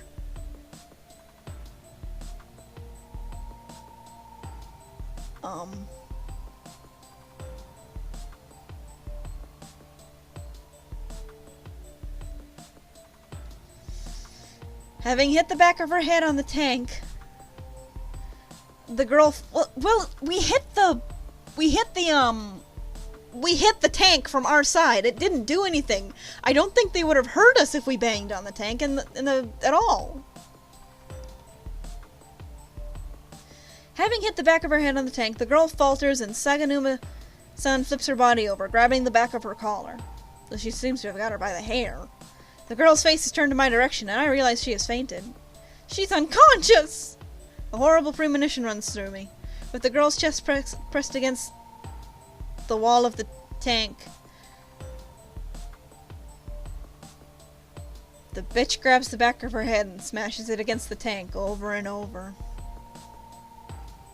If she ain't dead, she gonna be dead. I can't see her face as it is bathed in light from behind and has become a silhouette. The only thing I can see is her lips, which dangle in the shape of an anchor. What the fuck? No, she'll die! Without thinking, I scream. I have to help her. I can't stay quiet any longer. At any rate, I pound on the wall before me. Come on, come on! No matter how many times I strike it, Saganuma-san does not look this way, as if the sound isn't going through. Since the sound from the other side isn't coming through, then the sound from my side shouldn't go through either. Yeah, fuck physics! It figures I have no choice but to go out there. I grope about, trying to find a crack in either side of the wall. From top to bottom, left to right, I go along the outer side of the tank, and look to see if there's a way to get in from below. A handle of some sort would be great, or anything that could serve as a starting point. There's nothing! Ugh, my throat's getting dry.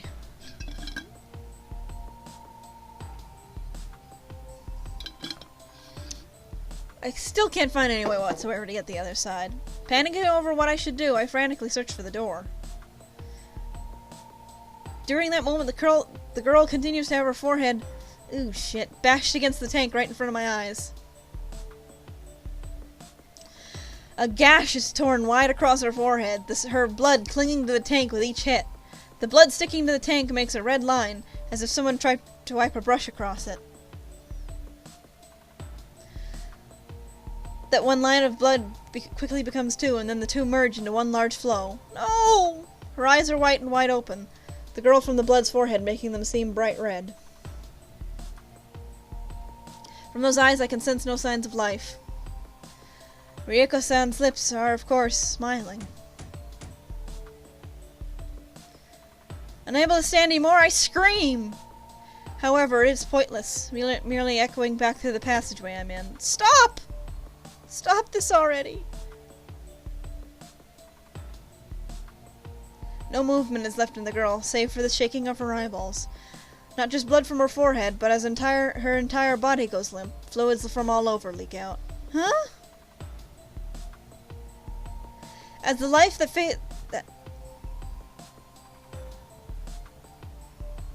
Typo. As the life fades from the girl, I see a small movement from her lips. I mimic that movement with my own mouth. The truth of the deep sea. As these words are unvoiced, I have no idea whether or not that's what she really said. However, to me, that's what it seemed like the girl was saying. Rieko tosses the girl. She flops over as she hits the floor, having been reduced to a mere object. My mind goes blank and I sit down. I couldn't save her. She was right in front of me, at a distance short enough that I could have touched her by reaching out my hand, but I couldn't save her or do anything to help. Just in case, Rieko kicks the girl over. Her heel strikes the hard floor, and that which was the girl's head flops over. Just like that, she leaves the Fish of the World booth behind. Ah! At that moment, I see bright red. Without a moment's pause, the girl's corpse loses all traces of life. It decomposes and goes beyond that to completely dried out. Some new phenomenon is starting, but I can't stand up as I am right now. I'm powerless. I can't do anything. Something hot wells up behind my eyes. No, I don't want this. I don't want Himeno to die like this, but the image of that girl's expression as she was on the verge of death is scorched into my mind. So hollow, yet so desperate, her face burning up with rage. That face keeps appearing within my bright red vision. The deep sea, the truth. Just before the flame of life was extinguished, I think those were the words the girl left me. Then what? I don't want to just sit here brooding like this. Big sister. Huh? That voice just now. Even though it feels easier just to break down and cry, hearing the voice of my little sister from somewhere brings me back. That was Mari's voice. Big sister, come this way. Mari, where are you? This way, over here. Where? Where? I said this way, over here. It is Mari. Mari's voice, it really is, but from where? Before I realize it, I'm on my feet. Mari's voice echoes about the room like an announcement from a loudspeaker, but I can't find the source. I don't want to lose sight of this one strand of hope that has filled the hole left by my feelings of anxiety. Let's go. I cannot forget that girl's death. Stricken with grief and near the breaking point, I hold myself together. Thanks to Mari. Oh, this is where Himeno caught up to us and yelled at us. Recklessly coming out of the passageway, I end up right where the tunnel tank lets out. Big sister! Ah! Big sister, this way! Mari, is that you? I slowly turn in the direction the voice is coming from. Exiting the tunnel tank, I can see a wide wall before me. In front of it stands a girl wearing winter clothes. It's the same place I saw Mari the first time. Geez, big sister, did you get lost? Dang, I have a cute sister. Look at you. Alright, I'm glad. Are you really here? Really here? I'm right here. The same color hair as mine, the same color eyes. We were often mistaken for twins. With the silhouette of a doll, she is still wearing that warm-looking overcoat. Mari is right here, looking just as she did that day. Mari, why are you here? Did you forget? Jeez, you meanie.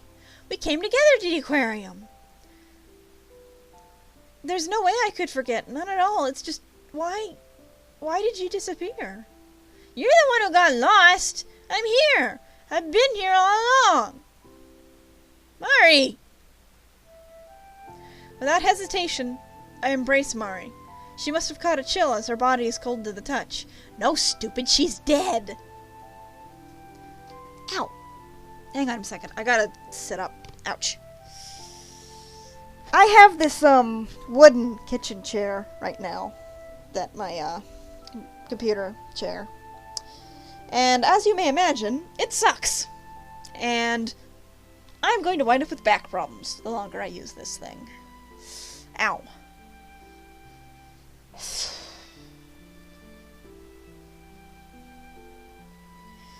I'll just do this standing up.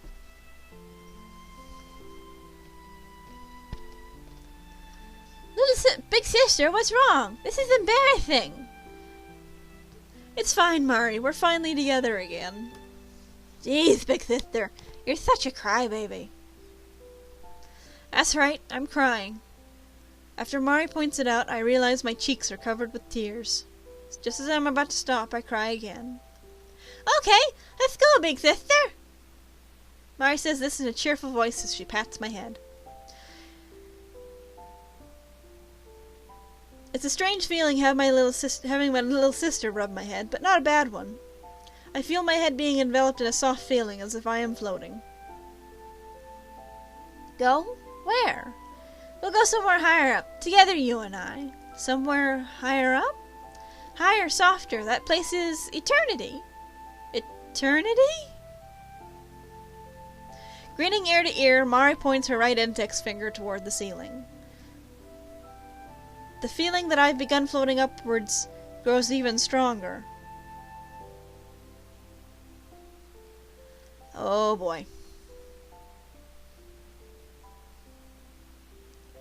Yes, she's a fucking ghost! And there's a Lotus Dream prison! And her hair is see-through.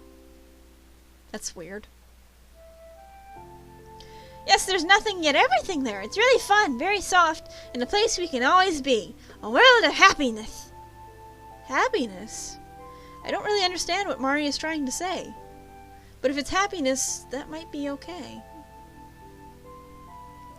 The fact that I'm able to reunite with Mari like this makes me extremely happy. My thoughts melt together in happiness at being with Mari. I smell something sweet with a hint of lemon. If that's what the world will be like, we'll surely be happy. Let's go together, big sister. Mari, don't get lost anymore. Okay. Mari reaches her hand out for me. I sit upright and reach for her outstretched hand. I hear the sound of something falling down with a clatter. Oh, something happening. Do we take her hand or do we wait?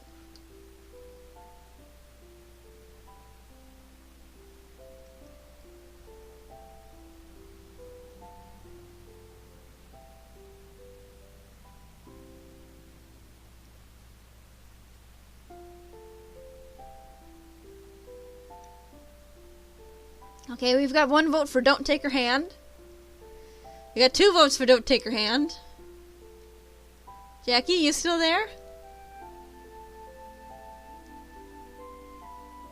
Jackie!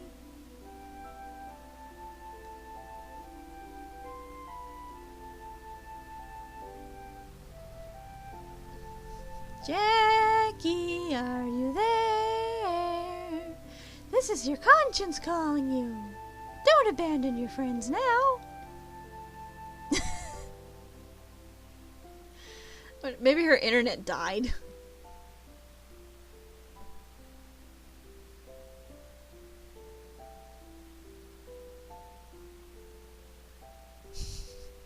Well, as long as she's not responding, I'm going to drink some water. Oh shit, I'm almost out of water. Could be lag, yeah.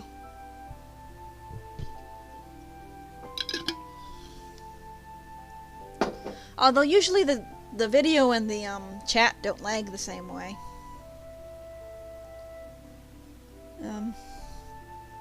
Oh, she's eating. It's kind of hard to type when you're holding something. Okay, we've all voted don't take her hand. Wait a minute. Drawn to the sound, I look down at my feet.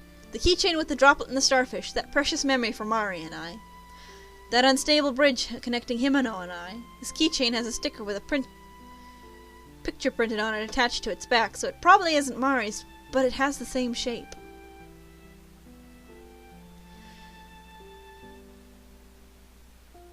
Sorry, Mari. I've been regretting not trading you the jellyfish keychain this whole time. I got hung up on something so petty, so... Oh! The music stopped. No, that whole thing, it doesn't matter. Huh? At Mari's words, I withdraw the hand I held out to her. Just now, Mari said it doesn't matter. Not, don't worry about it, or it's not important.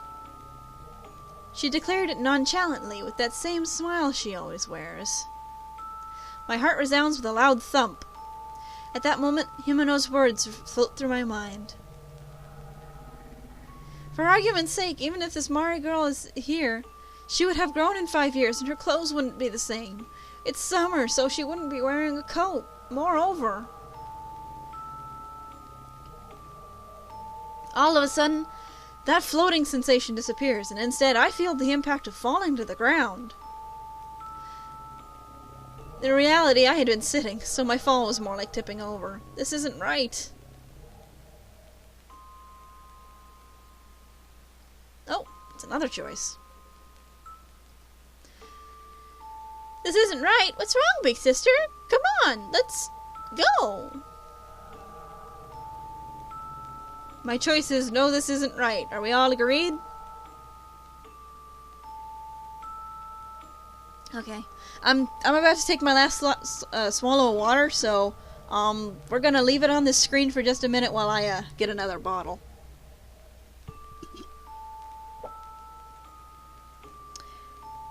Shit. I just spilled my water all over myself. I need to change my shirt. Well, that was clever of me, wasn't it? Crap. Well, now my microphone's all wet.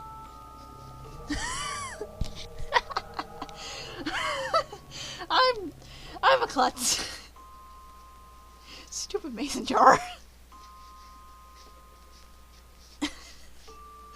Oh man, it's all over the floor. Well, this is what I get for streaming standing up, I guess.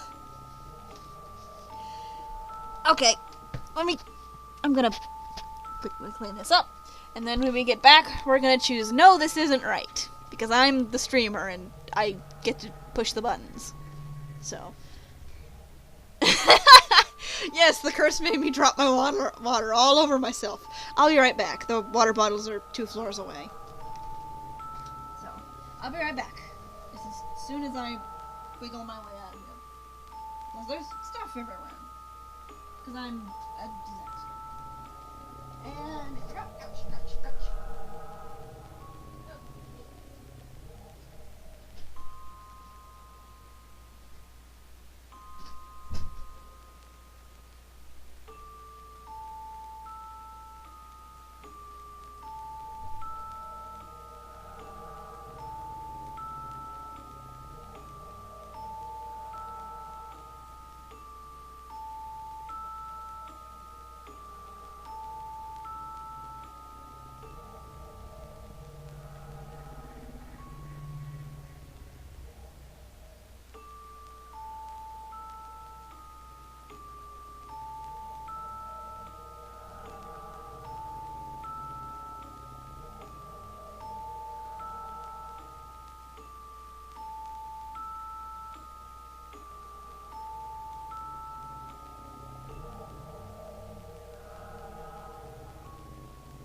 turn! And I am a kitty. Nice cold water.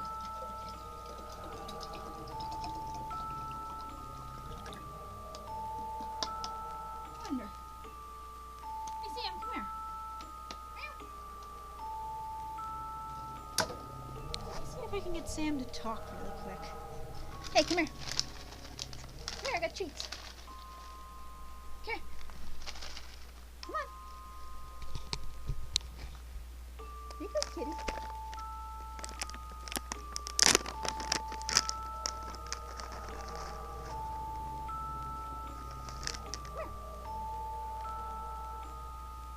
You like seafood treats, come on.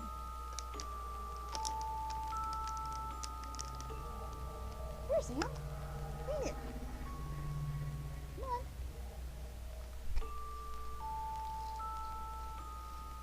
What's this?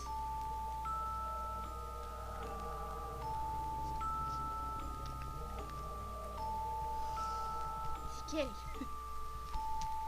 Let's see. If I put these on, and then I sidle over here, and I scratch her back, and then I do this! Ha! I got you. Hup. Say meow. Say meow. Oh, come on, Sam. Say meow. Ah.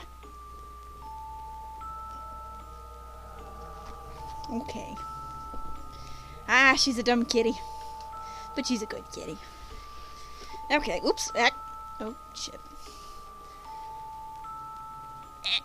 Ouch. Okay. I'm back.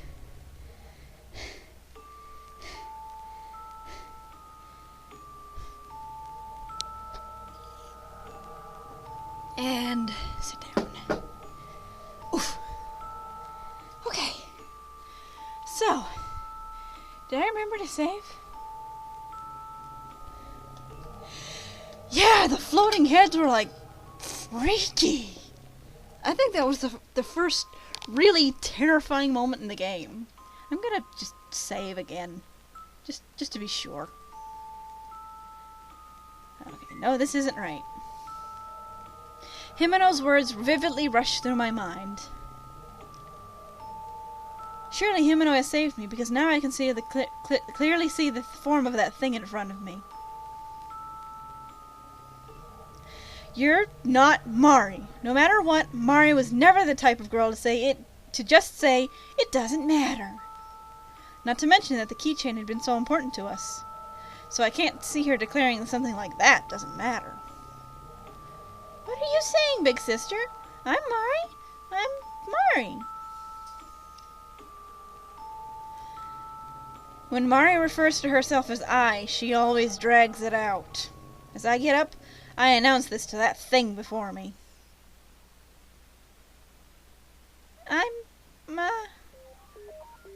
Yep.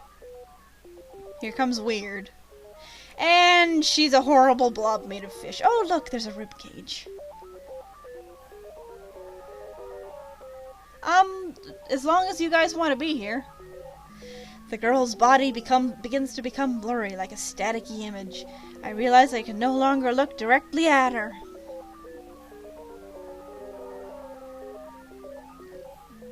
Yes, she is a jellyfish! She is literally jellyfish! Look, these are like anchovies or something. Look, her arm fell off. There's a rib cage. Yuck. I knew it! You're not Mari after all! Muddy is probably a fitting term here. The thing that had been Mari up to a short time ago begins to melt.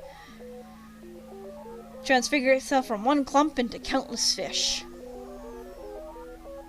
The fish begin swimming in the air without water. This pattern of behavior is bad. If I get caught up in this bizarre phenomenon, then I am sure to drown in this place with nothing. The pink ooze from Ghostbusters 2! Yeah! That was some weird shit. Interesting how the rose isn't falling apart. Like, this one's got a little tendril hanging off of it, but they're relatively intact. That's interesting.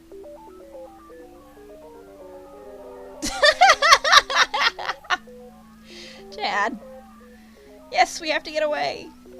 As I mumble this, I search for a door. If I can go through a door, I should be able to escape the phenomenon in front of me. Mari. Saying I wouldn't regret leaving them is a lie. But that thing... it isn't Mari. It's just an aggregation of fish. I can't be deceived by them and lose sight of my precious goal. I was so naive. Fine. Even so, it's fine. It happened somehow. If I have time to get down about it, then I just need to not let it happen next time. I will save her, no matter what. Finding a door as I run away, I throw it open with great force. And then what? Oh, we have the logo. Something important is happening.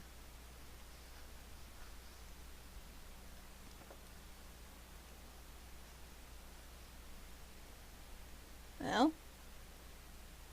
Hello? Oh. I think that was something that happened a while ago. About a year ago, it was something that happened in the summer. During a break, when I was looking over my notes for a quiz or something. Oh, it's another flashback. Hey you, keep this in mind! What? A girl from my class suddenly came to my seat, kicking my desk as she yelled at me. She was unexpectedly strong, the notes and stationery on my desk scattering about. She was like a leader in our class, a part of the largest group. Having almost never spoken to her, I had no memory of ever making her mad. Unable to get mad, I was merely bewildered. Then Himeno showed up and, with her face downcast, picked up my stationery. Sorry, it's my fault. Your fault? A girl from that group invited me to round 1 this Saturday, but I turned her down. That was the day Himeno and I had made plans to go to the movies. Indeed, I was able to more or less understand what had happened. When she asked me why, I told her I already had plans with you. Of course I hesitated to tell her that, you know? But she was persistent. I don't know, maybe the... She's in middle school, man, come on! Don't perv on the middle schoolers. But yeah, maybe the fish are the masterminds. Maybe they got evil fish.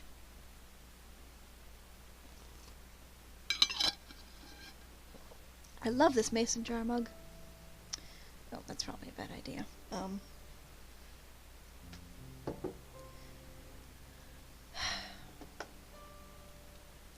But she was persistent. Well, Himeno does sports and stuff. It was probably some kind of sports thing. Round 1! Ding! But you could have gone. That girl's group was big. If there was an event or something, basically the whole class went along with them, but it wasn't strictly a good thing. Their group pride was as great as their group mentality. The girl that had come over a few minutes earlier was particularly striking. Ahaha, like I'd go. Mayu, you should know you take priority. But if you turn them down, they won't invite you anymore, will they?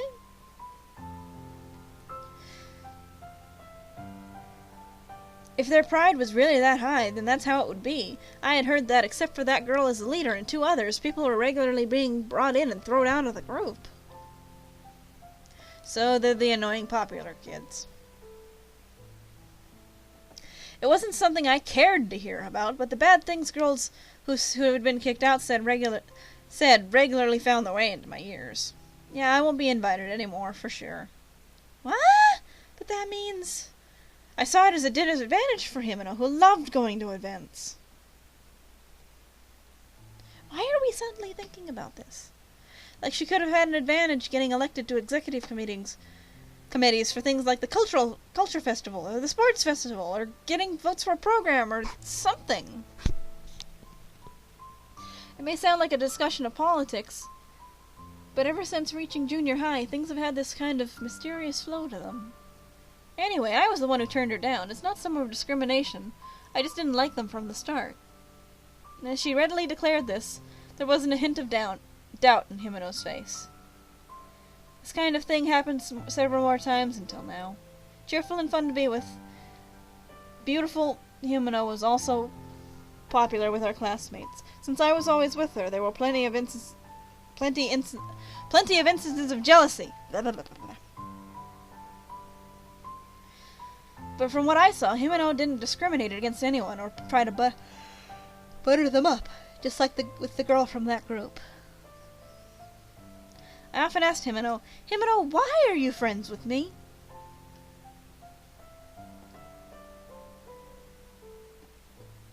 Is that really something you need to ask? More importantly, it's not like I'm being your friend as some kind of favor. I'm your friend because it's fun, okay? Every time I asked, Himeno laughed it off. I really loved the smile she gave me at those times. Well, what's in the other... Where are we? Okay, we're panting. Once again, I've entered a passageway behind the tanks. I thought it would get me to the Fish of the World booth, but I was probably led astray while I was out of it. Anyway, I should get going. What does this look like?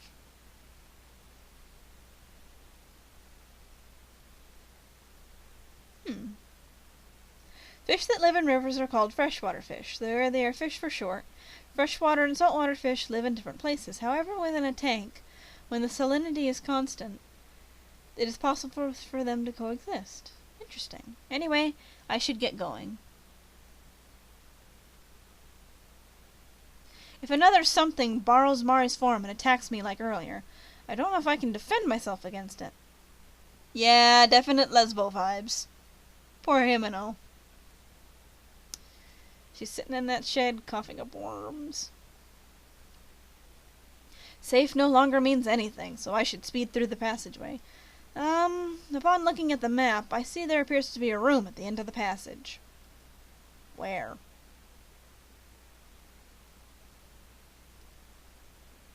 Just as I expected, there are 3 doors before me. I have no choice but to take them one by one. The first being...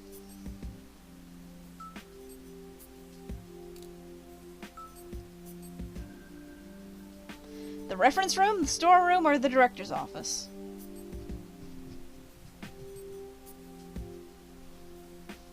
There are 4 happy endings, actually. And 27 terrible endings. Where's my water?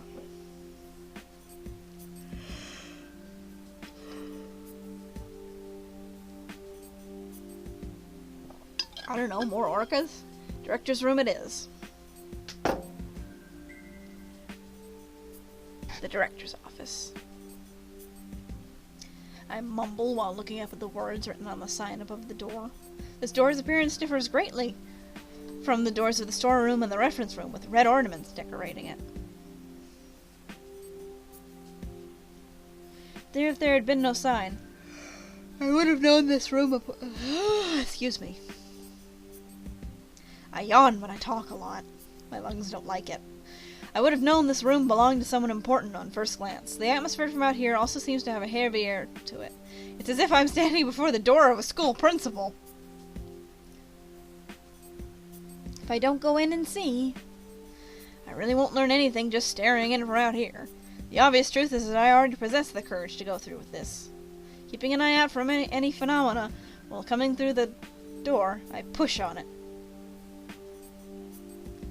The door makes a scuffing sound on the floor as I open it. Ah! Oh, it's a stuffed animal. Please excuse my intrusion. It's not as if anyone would be in here, but without thinking, the words come out. An elegant desk and chairs are situated at the center of the director's office, and bookshelves run along the walls without a gap in between. This is really pretty. This is a really nice office.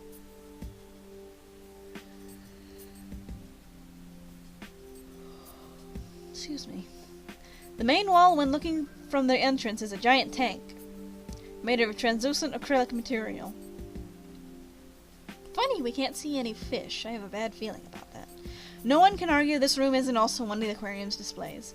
The room is perfectly in order, giving me a sense of who the director is from the way their desk is. More than just neurotic, they don't even seem to have left one speck of dust. There doesn't seem to be anything particularly strange, does there? Have you not noticed the big, fuzzy isopod plushie? Look, it's right here. It's right here. Pick it up and snuggle it. Just as I mutter this, I notice a map on top of the desk. There's a picture frame, too. In this neat and tidy room, only the top of the desk appears to be a work in progress. This is... After moving aside a book... What book? That appears to be in use as a weight, I find a map of the aquarium. This one is different from the one I picked up back at the stage. The design seems older, and the publication date is from 5 years ago. It's not as if I can ignore that number. It's when everything started for Mountain Aquarium, and for me. Inside the map, I discover one defining difference. The Deep Sea Fish Booth. That place that was closed down 5 years ago is recorded on this map. Could this be? It seems that the Deep Sea Fish Booth was just after coming out of the tunnel. However, it's strange. I've been to that area several times, but there's only a long wall. There's no trace of anything else. It seems that when it was closed down, they filled in the wall. It wasn't like that from the start. Oh. Ooh. A note. We're scraping the last dregs of our subsidiary aid. This is a fate private management cannot avoid. One segment of the staff finds my plan unsuitable. But Montana Aquarium can't go on being revered merely as a source of amusement. If there's a shake-up amongst personnel, then my job... Oh. So we're here. If where I am now is 5 years in the past, then I should be able to get to the Deep Sea Fish Booth. Huh, this line. As I repeatedly look over the map, I spot one red line. The line extends from the Deep Sea Fish Booth all the way up to a circle at the top of the map where there is nothing else. The staff passageway connects to the booth. My idea seemingly confirmed, I nod without realizing it. The booth is the only place in this aquarium I haven't seen yet. Surely the aquarium secrets will be there. Just a little further and I can finally reach it. As if it wasn't already crazy. As I trace my finger along the map, I mentally position the booths in the aquarium on it. Come out of the tunnel tank and turn right, and the Fish of the World booth should be there. Go in a straight line immediately after turning left at the passageway behind that, then take another left and there's the director's office. In other words, if going straight through as the map says, the office is just past the tunnel tank. And between the tunnel and the director's office is the Deep Sea Fish Booth. Yeah, we're gonna get eaten by an anglerfish. So then this room with the red circle is here? The director's office is directly connected to the Deep Sea Fish Booth. Since there's nothing written in the map's blank spaces, save for the red circle, I think it's safe to say it's the room I'm in now. I stop looking at the map and begin to glance around the room. There is nothing but bookshelves along the walls, even though there should be something leading to the booth. The tank. Looking at the tank on the interior of the room, I mutter. Surely there should be something within the tank. I can't swim through the tank and reach the booth. I'll have to look again around the room again more thoroughly. Just as I was about to look around, I spot a picture frame on the desk. It is of two people standing side by side, but it has probably been stretched from its original resolution, making it hard to clearly distinguish the faces. However, they are familiar. As I'm exploring the desk, I discover something of a metal frame below it. About 50 centimeters all around, the parts and materials on the inside are different. On one side of it, I find a collapsible handle. This is... I put my hand on the thing that looks like a handle with the intent to pull it out. Stop! Huh? Without thinking, I look over my shoulder for the voice that seems to come from nowhere. That was just my imagination, right? Even if not just my imagination, it wouldn't be the first time here. As if mocking me as I try to find an explanation, the voice continues even louder with, Stop it! I have to ignore it! If I want to get away from this voice, I have to keep going. I shut my eyes and pull harder. At the same time, the ground trembles with a clatter. I can hear the sound of the room creaking. I open my eyes and look at one of the legs on the desk. It's shaking. An earthquake? In a normal earthquake, I would just stay under the desk, but right now I choose not to. I poke my head out to check on the rest of the room. The bookshelves, everything on top of the desk. Even the water in the tank is shaking. I prepare myself for the possibility of the tank rupturing, but it is a needless worry. I become aware of one strange fact. This shaking isn't a natural phenomenon. Because the place where I am standing isn't shaking at all. Leave! As the voice echoes, the shaking of the furniture grows stronger. Still, that's the only thing. Leave now! The frequency of the voice echoing from out of nowhere is steadily increasing as well. I can't leave yet! Leave! I don't know if my words are getting through. As if in agreement, the vibration of the furniture grows more violent as the mysterious voice's strength increases. I will leave, I am leaving, but I'll only leave with Himeno! Instinctively, I give voice to my determination. I have no choice but to move on. I sit down once again and reach for the handle under the desk. Yeah! At that moment, my body is suddenly flipped backwards. It's not that I tumbled on my own, but it felt more like I was pulled by an invisible hand. I won't give up. I won't give up. Leave! Leave! Leave! No, I won't! Once more, my face is pushed close to the floor. My vision is concentrated on the small handle. My hand could easily reach it, but... Ah! Sorry. Doing the voices really hurts. At least my nice fresh water is cold. My body is once again knocked back by this unknown force. It doesn't matter how many times It doesn't matter how many times... It doesn't matter how many bad experiences I've had up to this point. Surely with just one more step I can reach this unknown territory. What if there's nothing there? No, there has to be. This force trying to stop me is proof of that. Even if there's nothing there, I will leave here together with Himeno. I'm no longer the me who knew nothing. Even if I have to drag her behind me, I will find a safe way out and leave this place, no matter what. And I am never fucking coming back. So I absolutely must keep going. At that moment, there is a pulsation. It isn't by heartbeat, but the entire room pulsating with a loud thump. What? Is something else happening now? As at that moment, the shaking of the furniture stops. In exchange, my own heart is pumping blood rapidly through my body with a ba-thump, ba-thump. Oh, the lights in the room have gone out. All the lights in the room go out and it becomes pitch black. Sure it does. I use my hands to feel for the handle on the floor, but I can't seem to find it. Nope. The room's not so pretty anymore. This light. A phosphorescent red light begins to shine through the tank inside the director's office.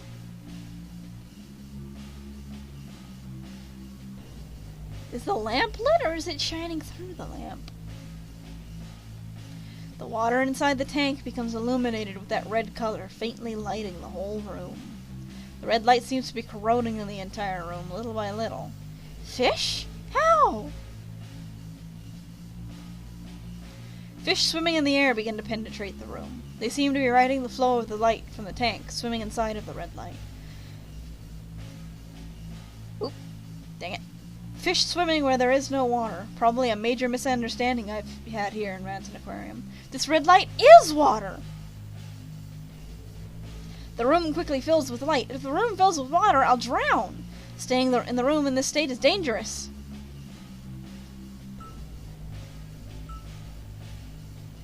We're leaving. As I fumble about, my body slowly begins to float in the air. This place is already filled with wavering water. Trying to control my body, I reach for the door of the office. I have to get out. At any rate, I need to pull myself together in a safe place. My fingertip somehow touches the door. I grab the doorknob and I can't move it. The one way in and out won't budge. Irk.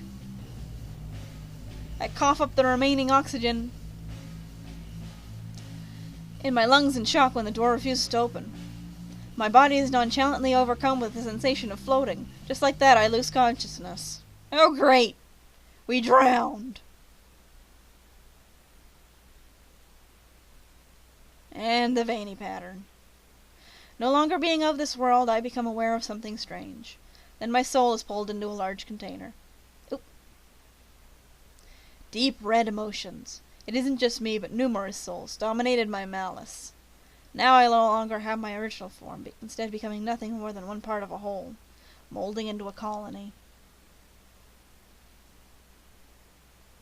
Oh, so nonchalantly? Oh, okay. It's all over now. Me that was me is finished. I think we may... I don't know what's happening. Amongst the gears, one.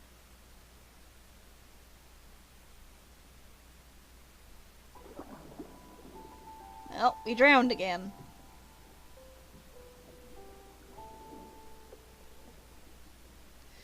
I guess we're supposed to take the stupid option. Yes, yes, yes, yes.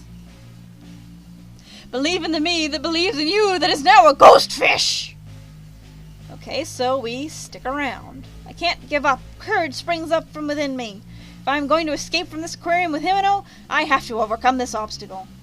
Going from mid-air to underwater, I have to overcome this nightmare trying to force me to drown to death. I have escaped so many times and been rescued from the brink of death. However, I won't lose anymore! The red light is eroding the room and numerous fish are swimming. When I saved that girl, I overcame a similar obstacle. By knowing something by chance about a creature's habitat, I was able to do something about the situation. However, I can't use the same method here. There are no machines, and there are too many varieties of fish to know about them. Moreover, I need to find a more basic solution. That girl whose name I don't even know, she talked about a grudge. There were 2 cases, a murder investigation and a mass culling involving this malice. When the fuck was this? I don't remember that.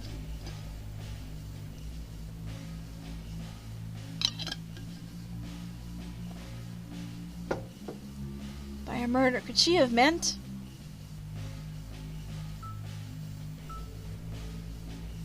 The director's accident?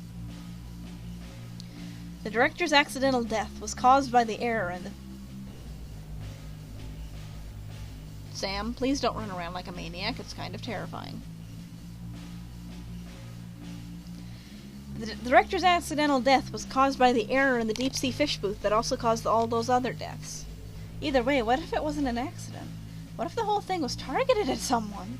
I can see what caused the closing down of the aquarium. The bitter intent against the one who killed them. In other words, regret and a grudge. I bore great fear and anxiety toward the aquarium.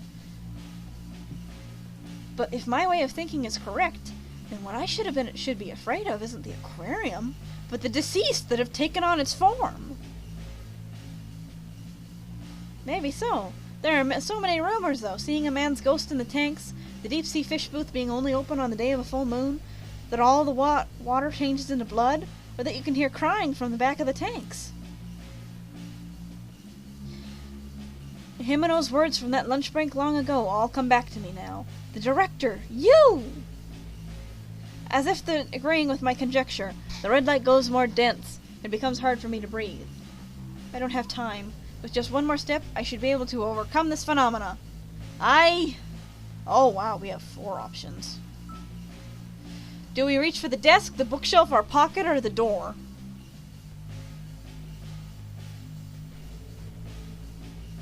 The aquarium is the ghost! The ghost of the aquarium! I am the walrus! Go go the jube!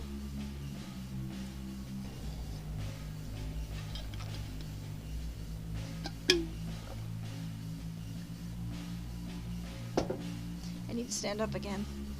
Oh, my... Ouch! My back is killing me. Oh, that wasn't a good noise. Oof. Ouch. Yeah, what the fuck is in our pocket?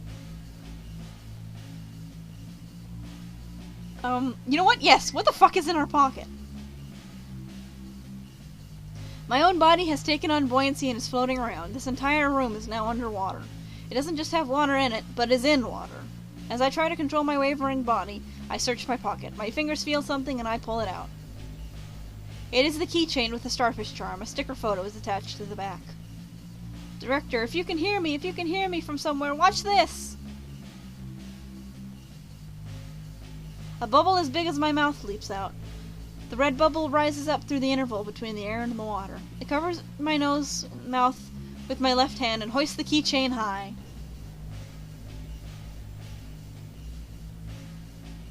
He may not be able to.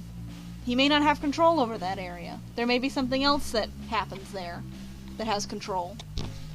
Hell, maybe Rieko is a dead person wandering around in this aquarium, and he can't stop her because he's dead too, or something like that. My lungs are at their limits. The results of my defiance will be life or death. If my conviction is nothing more than a mistake, I die by suffocation. However...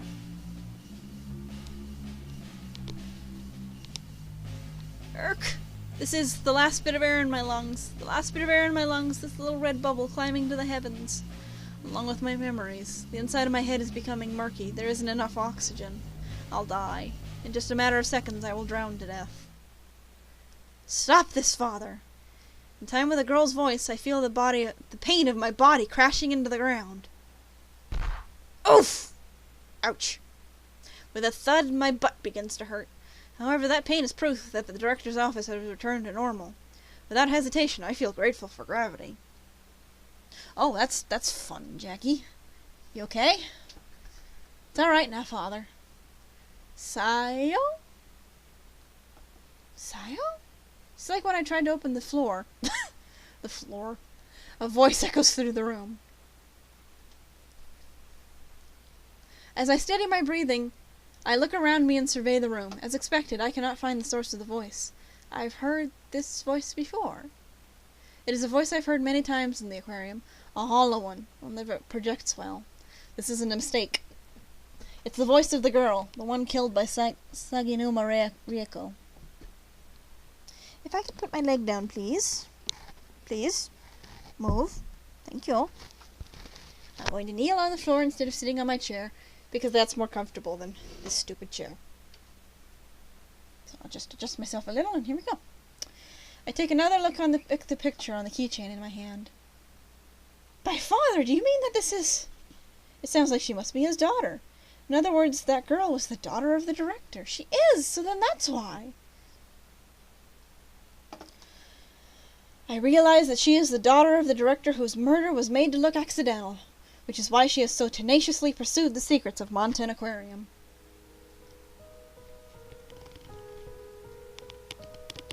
They are ghosts now. Oh wow, they look really similar. Along with surprise, I feel understanding. A blue light shines through the translucent tank. The ominous red light from earlier is no longer there. In the spaces between the blue light, I can see two silhouettes. Like images projected on a screen, they are a bit vague, but I can easily identify them. A middle-aged man and a girl. The two of them face each other in a pleasant manner. Sayo, you've gotten so big. The silhouette that appears to be the director says in a kind voice. I decide to watch the pair's conversation quietly for a bit so as not to interrupt. We're still being haunted, we're just not going to die of it, I think. You're making such a big deal out of it. More importantly, I found her, the criminal who killed you. Sayo, you...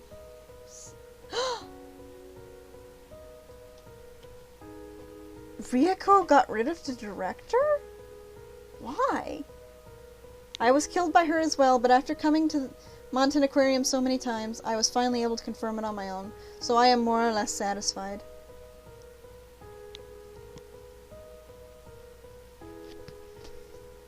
Because of me, even you were. Sayo, Don't say any more. I have no regrets. If you keep going, all my efforts will be in vain. I lived and died solely for my objective, Sayo says in a cool voice. Talking about her objective even after her own death. What a tragic thing. Listening to Sayo's words, the director's mouth becomes a straight line as he looks down, holding back his regrets. The poor mother! His wife, her mother. Ugh! She's lost both of you now. She's some kind of sociopathic science bitch-tastic fuckatron. She's a bitch-tastic fuckatron and I want to shove her into a shark tank. That's what. Your face has changed so much in the last few hours. Huh? Me? Sayo shifts her gaze from the director to me. She turns her attention from the director and continues. The fact that you're not surprised to see a ghost really isn't normal, but I understand how you feel. Yeah, that's right. I suppose you could say I've gotten used to it. I wish I've gotten to know your name. You never would tell me. It doesn't matter now since I'm dead anyway. Even now, Sayo talks like it's someone else's problem. Chad! What would that even look like? Well, it would be blonde and have blue eyes and wear blue lipstick. And have giant tits.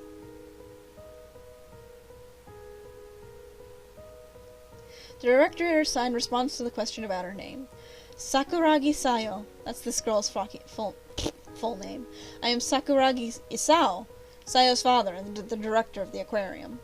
So you are the director after all. It would probably be more accurate to say former. But it seems I've lost my sense of reason for a long time. I wonder why it's only now that I've regained my senses. Lost his sense of reason, he says, as if this is no longer the case. Nevertheless, his story seems to substantiate the theory that Mountain Aquarium gives form to grudges. Having returned to his senses, no strange phenomena should take place. On the contrary. I should say that the earlier poltergeist phenomena the director caused would also serve as proof, but I don't see any need to blame him. Wasn't it seeing Sayo-chan that returned you to your senses? Hey! Stop adding Chan.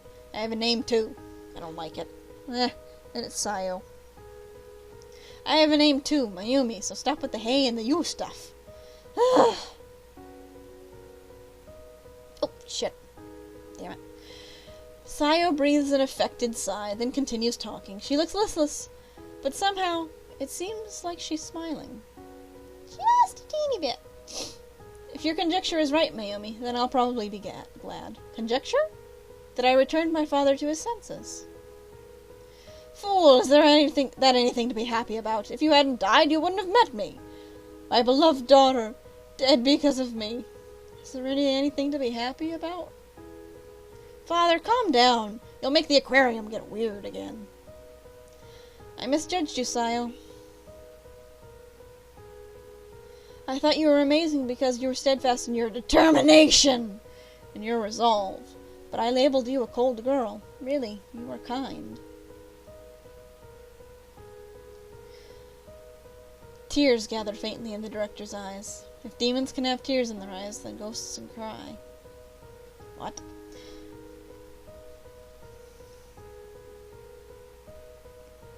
That's why they call it infectious crying. No, they don't. Even as I watch the two of them, the corner of my eye becomes hot. The exchange between the two of them is so natural. It has the rhythm of a conversation between parent and child. It's something that won't happen again for them. I'm sorry. I couldn't save you. I saw you, Sayo, at the moment you got killed. I couldn't save you. Don't worry about it. This is the result of my own faltering. It isn't your fault, Mayumi. But, don't you have someone you need to save? If so, you can't waver. Sayo, you've matured. You've become able to encourage others. Be quiet, father. Well, I'm glad you weren't killed by my father, but she's a rude girl. You've grown up, Sayo. The air surrounding them warms my heart, but the realization this is nothing more than a transient moment causes my chest to tighten. Hey, you two. Suddenly the blue light changes to white. It floods the room like a fluorescent bulb, gradually growing stronger. Without realizing it, I narrow my eyes. What's happened all of a sudden? Who knows? Maybe we're crossing over. I am satisfied knowing who the killer is. But wait, just a bit. Crossing over.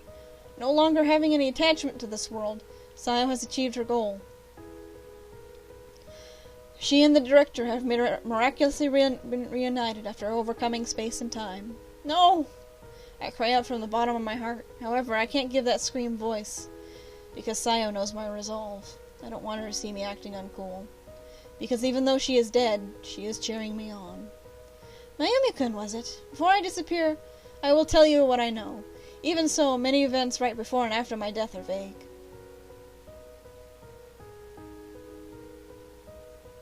This is much too soon. Will you really disappear? My soul wasn't originally supposed to cross over 5 years ago. Being able to cross over in and of itself is something to be happy about. Ah, my throat.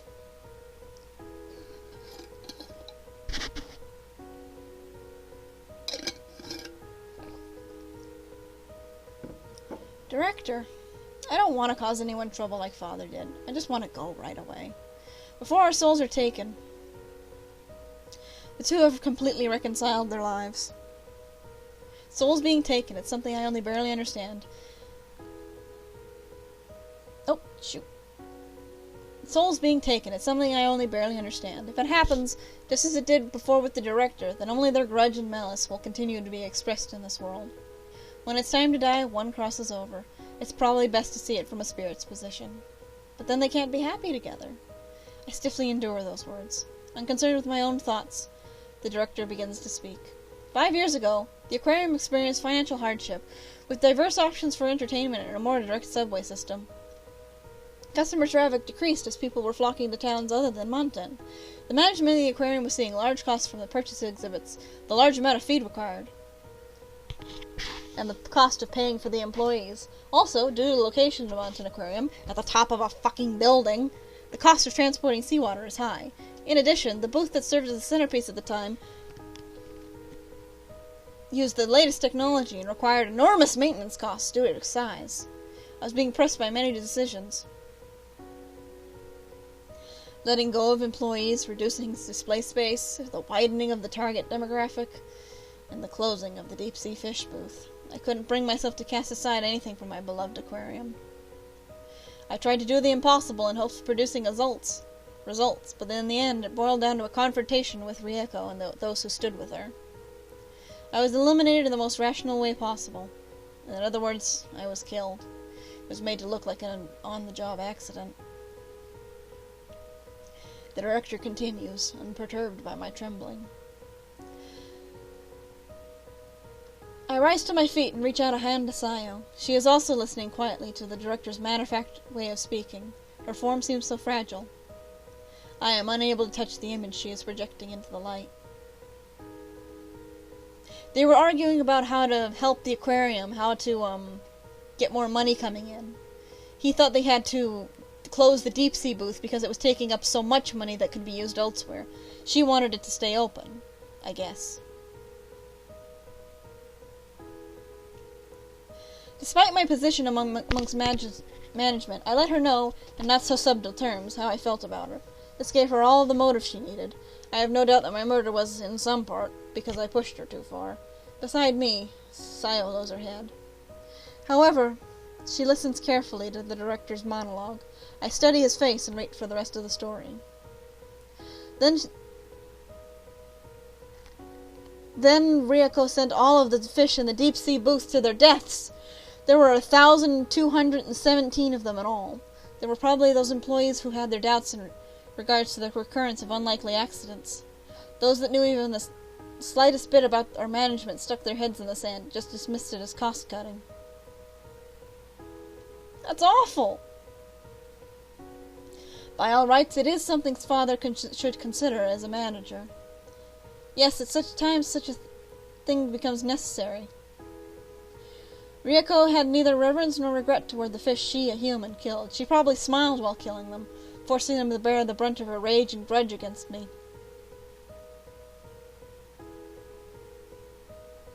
My soul was already here. It's hard to put into words, but I'm what you might call a jibakure, a spirit bound to this place. Sympathizing with the souls of all those fish, I offered up my soul to the aquarium. So then, the grudge you and the fish bore created the world I am in now?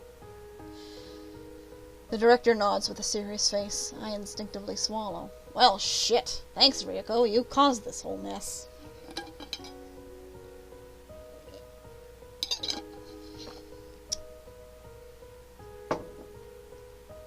The Red Mountain Aquarium. I've taken to calling it that. Without regard for when, they took vengeance to dispel their regrets. It didn't matter if it involved people or fish. They merely returned to anger. There was nothing I could do. As a human with an independent will and emotions, my soul was the cornerstone, but the fish were the ones to rule Mountain Aquarium. The fish are the masterminds! Dun, dun, dun!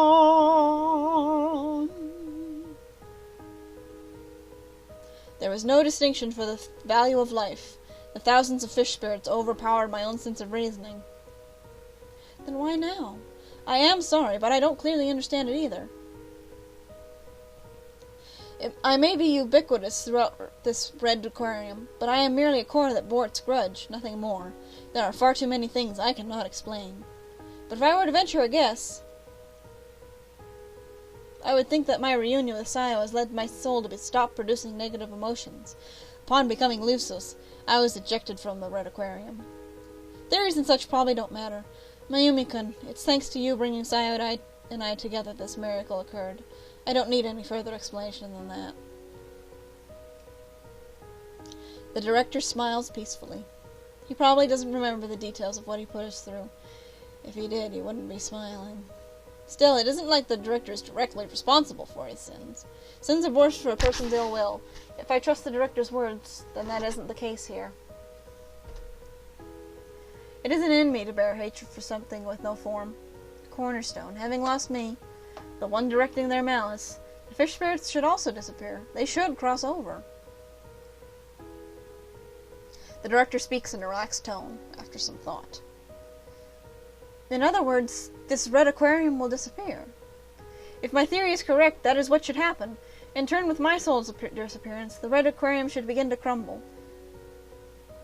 This isn't something I know for sure, merely a hunch. But it seems I am a part of the aquarium after all. Please don't lament the fact that I will disappear. It was your courage that rescued us from this place, this red aquarium. I didn't save you. My words of denial won't come out. Surely the director is satisfied already, after having souls bound for 5 years, and squeezed for every drop of malice. Just releasing him was saving him, so I can't dilute that fact. Excuse me. Before we part ways, I'll return this to you. This keychain.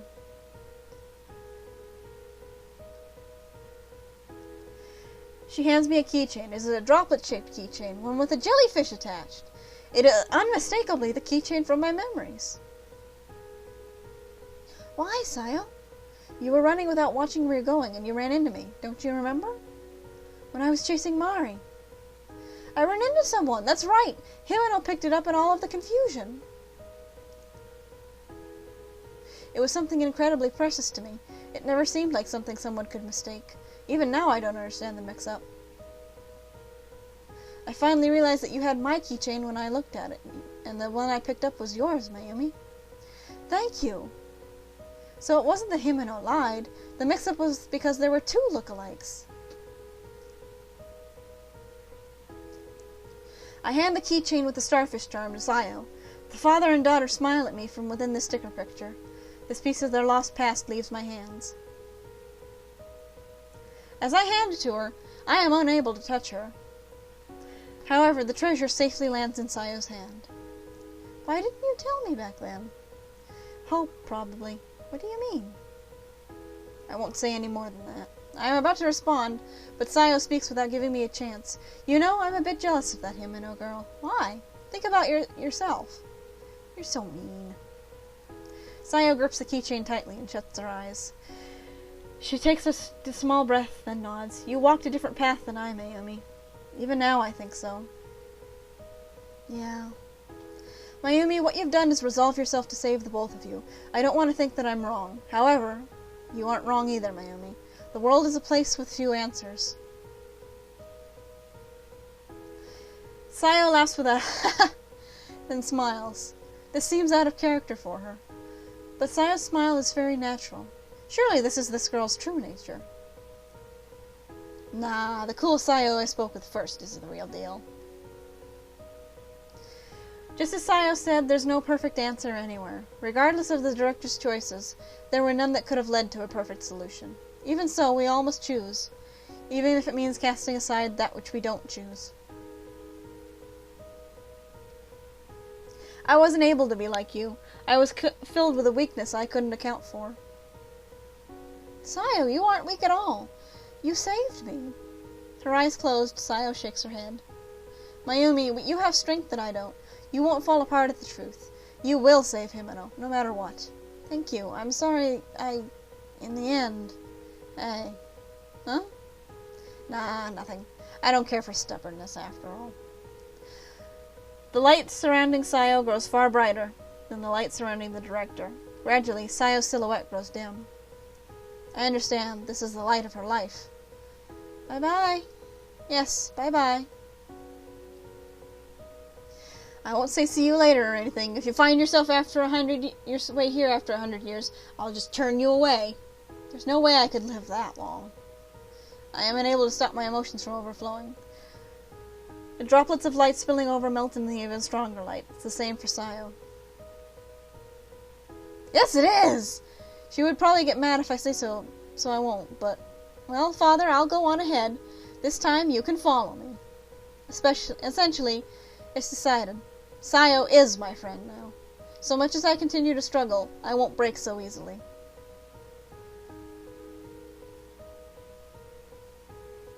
Goodbye.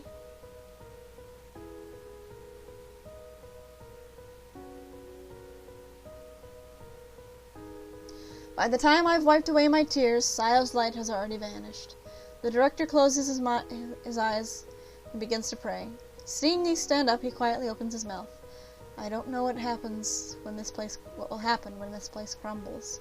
Before it happens, I think it best that you get out of here. I want to ask you about Rieko-san. She's still alive in this aquarium, isn't she? The woman who killed not just the director, but his daughter, too. Her insane smile is etched into my mind and won't disappear. She shouldn't be living. I can't remember it clearly, but I do know this. The aquarium did exact its vengeance on her. If she's still here in the aquarium, then I was right, she's dead too!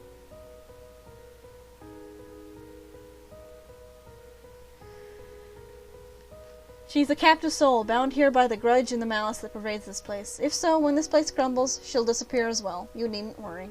I don't need to worry. Is that true? Those things left behind in time will not change. I understand that, and... Yes, what is it? You didn't see a girl called Mari somewhere, did you? She looks like Sayo when she was a child. Perhaps, like you, she became a spirit and is in this aquarium. I have asked the disappearing director something that has caught his attention. If he is one with Mountain Aquarium, then perhaps he does know something. You alright, Luke? How much did you drink?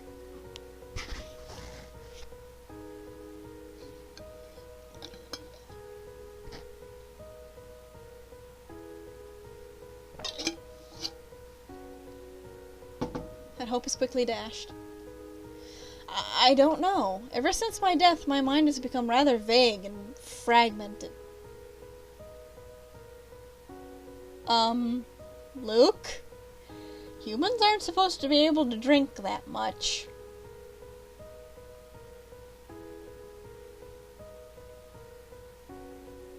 They're really, really not supposed to be able to drink that much. Yeah, what happened to Yoshi? Where is he? Is he alive? Is he crazy? Is he a spirit too and he doesn't know it? No, Moo is not entirely human. Moo is a balloon. Is that so? However, as it is vague, I cannot definitely say that she isn't here. In the booth where I lost my life, there may be some truth even I do not know. I said a balloon! You know, the kind you blow up. Speaking of which, Director, when you were under the influence of the grudge, you told me to leave. Did you want to understand somewhere deep down the danger of the place where you were killed? I wonder. Honestly, I do not know. Well then, it seems the time has come. Director. I can no longer stay here. I realize it may be irresponsible, but this seems alone I cannot fight. In this world, there are powers that go beyond human understanding. Please wait. If I wait too much longer, I won't be able to follow Sayo. When I reach the other side, I will pray for you, that you may be saved and blessed. Goodbye, Director. Be safe.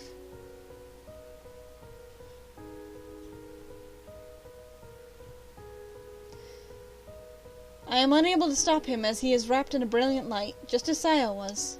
In the next moment, his form is gone. He did not. Was he able to cross over?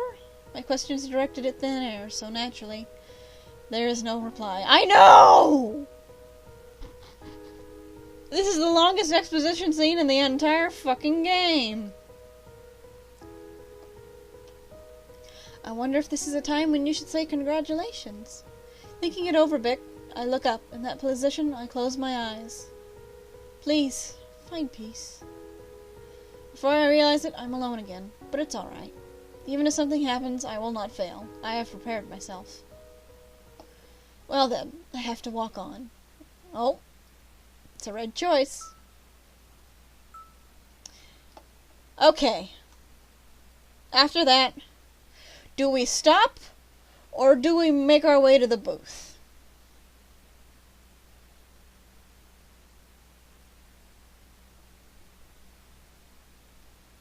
Do we stop or do we head to the booth? Or do we stand up because it's killing me? Okay, we're gonna stop for tonight.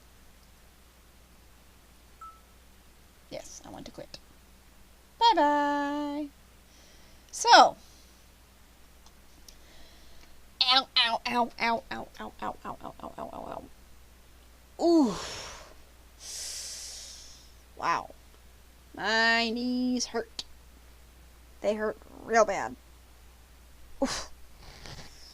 I'm gonna sit in the chair again. Ouch.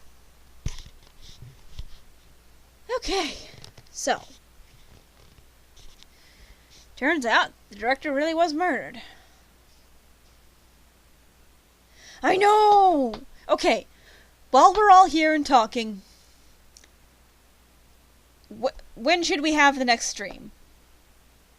Should we have it, like, tomorrow? Or Tuesday? Or...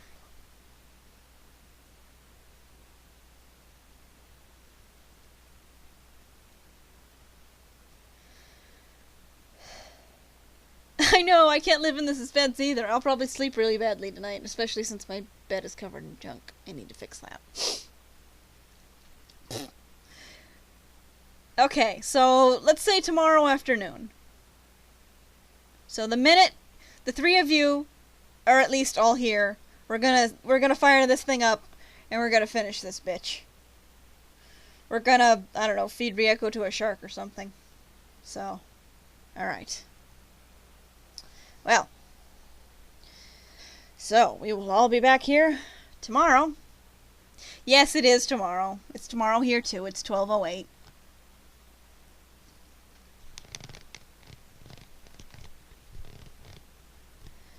So, we will be here tomorrow, the minute we're all here, and we will finish this bitch. And for now, I should... Yeah, I am so awake right now. That fucking ghost, those fucking ghost heads were the fucking creepiest thing I've ever fucking seen.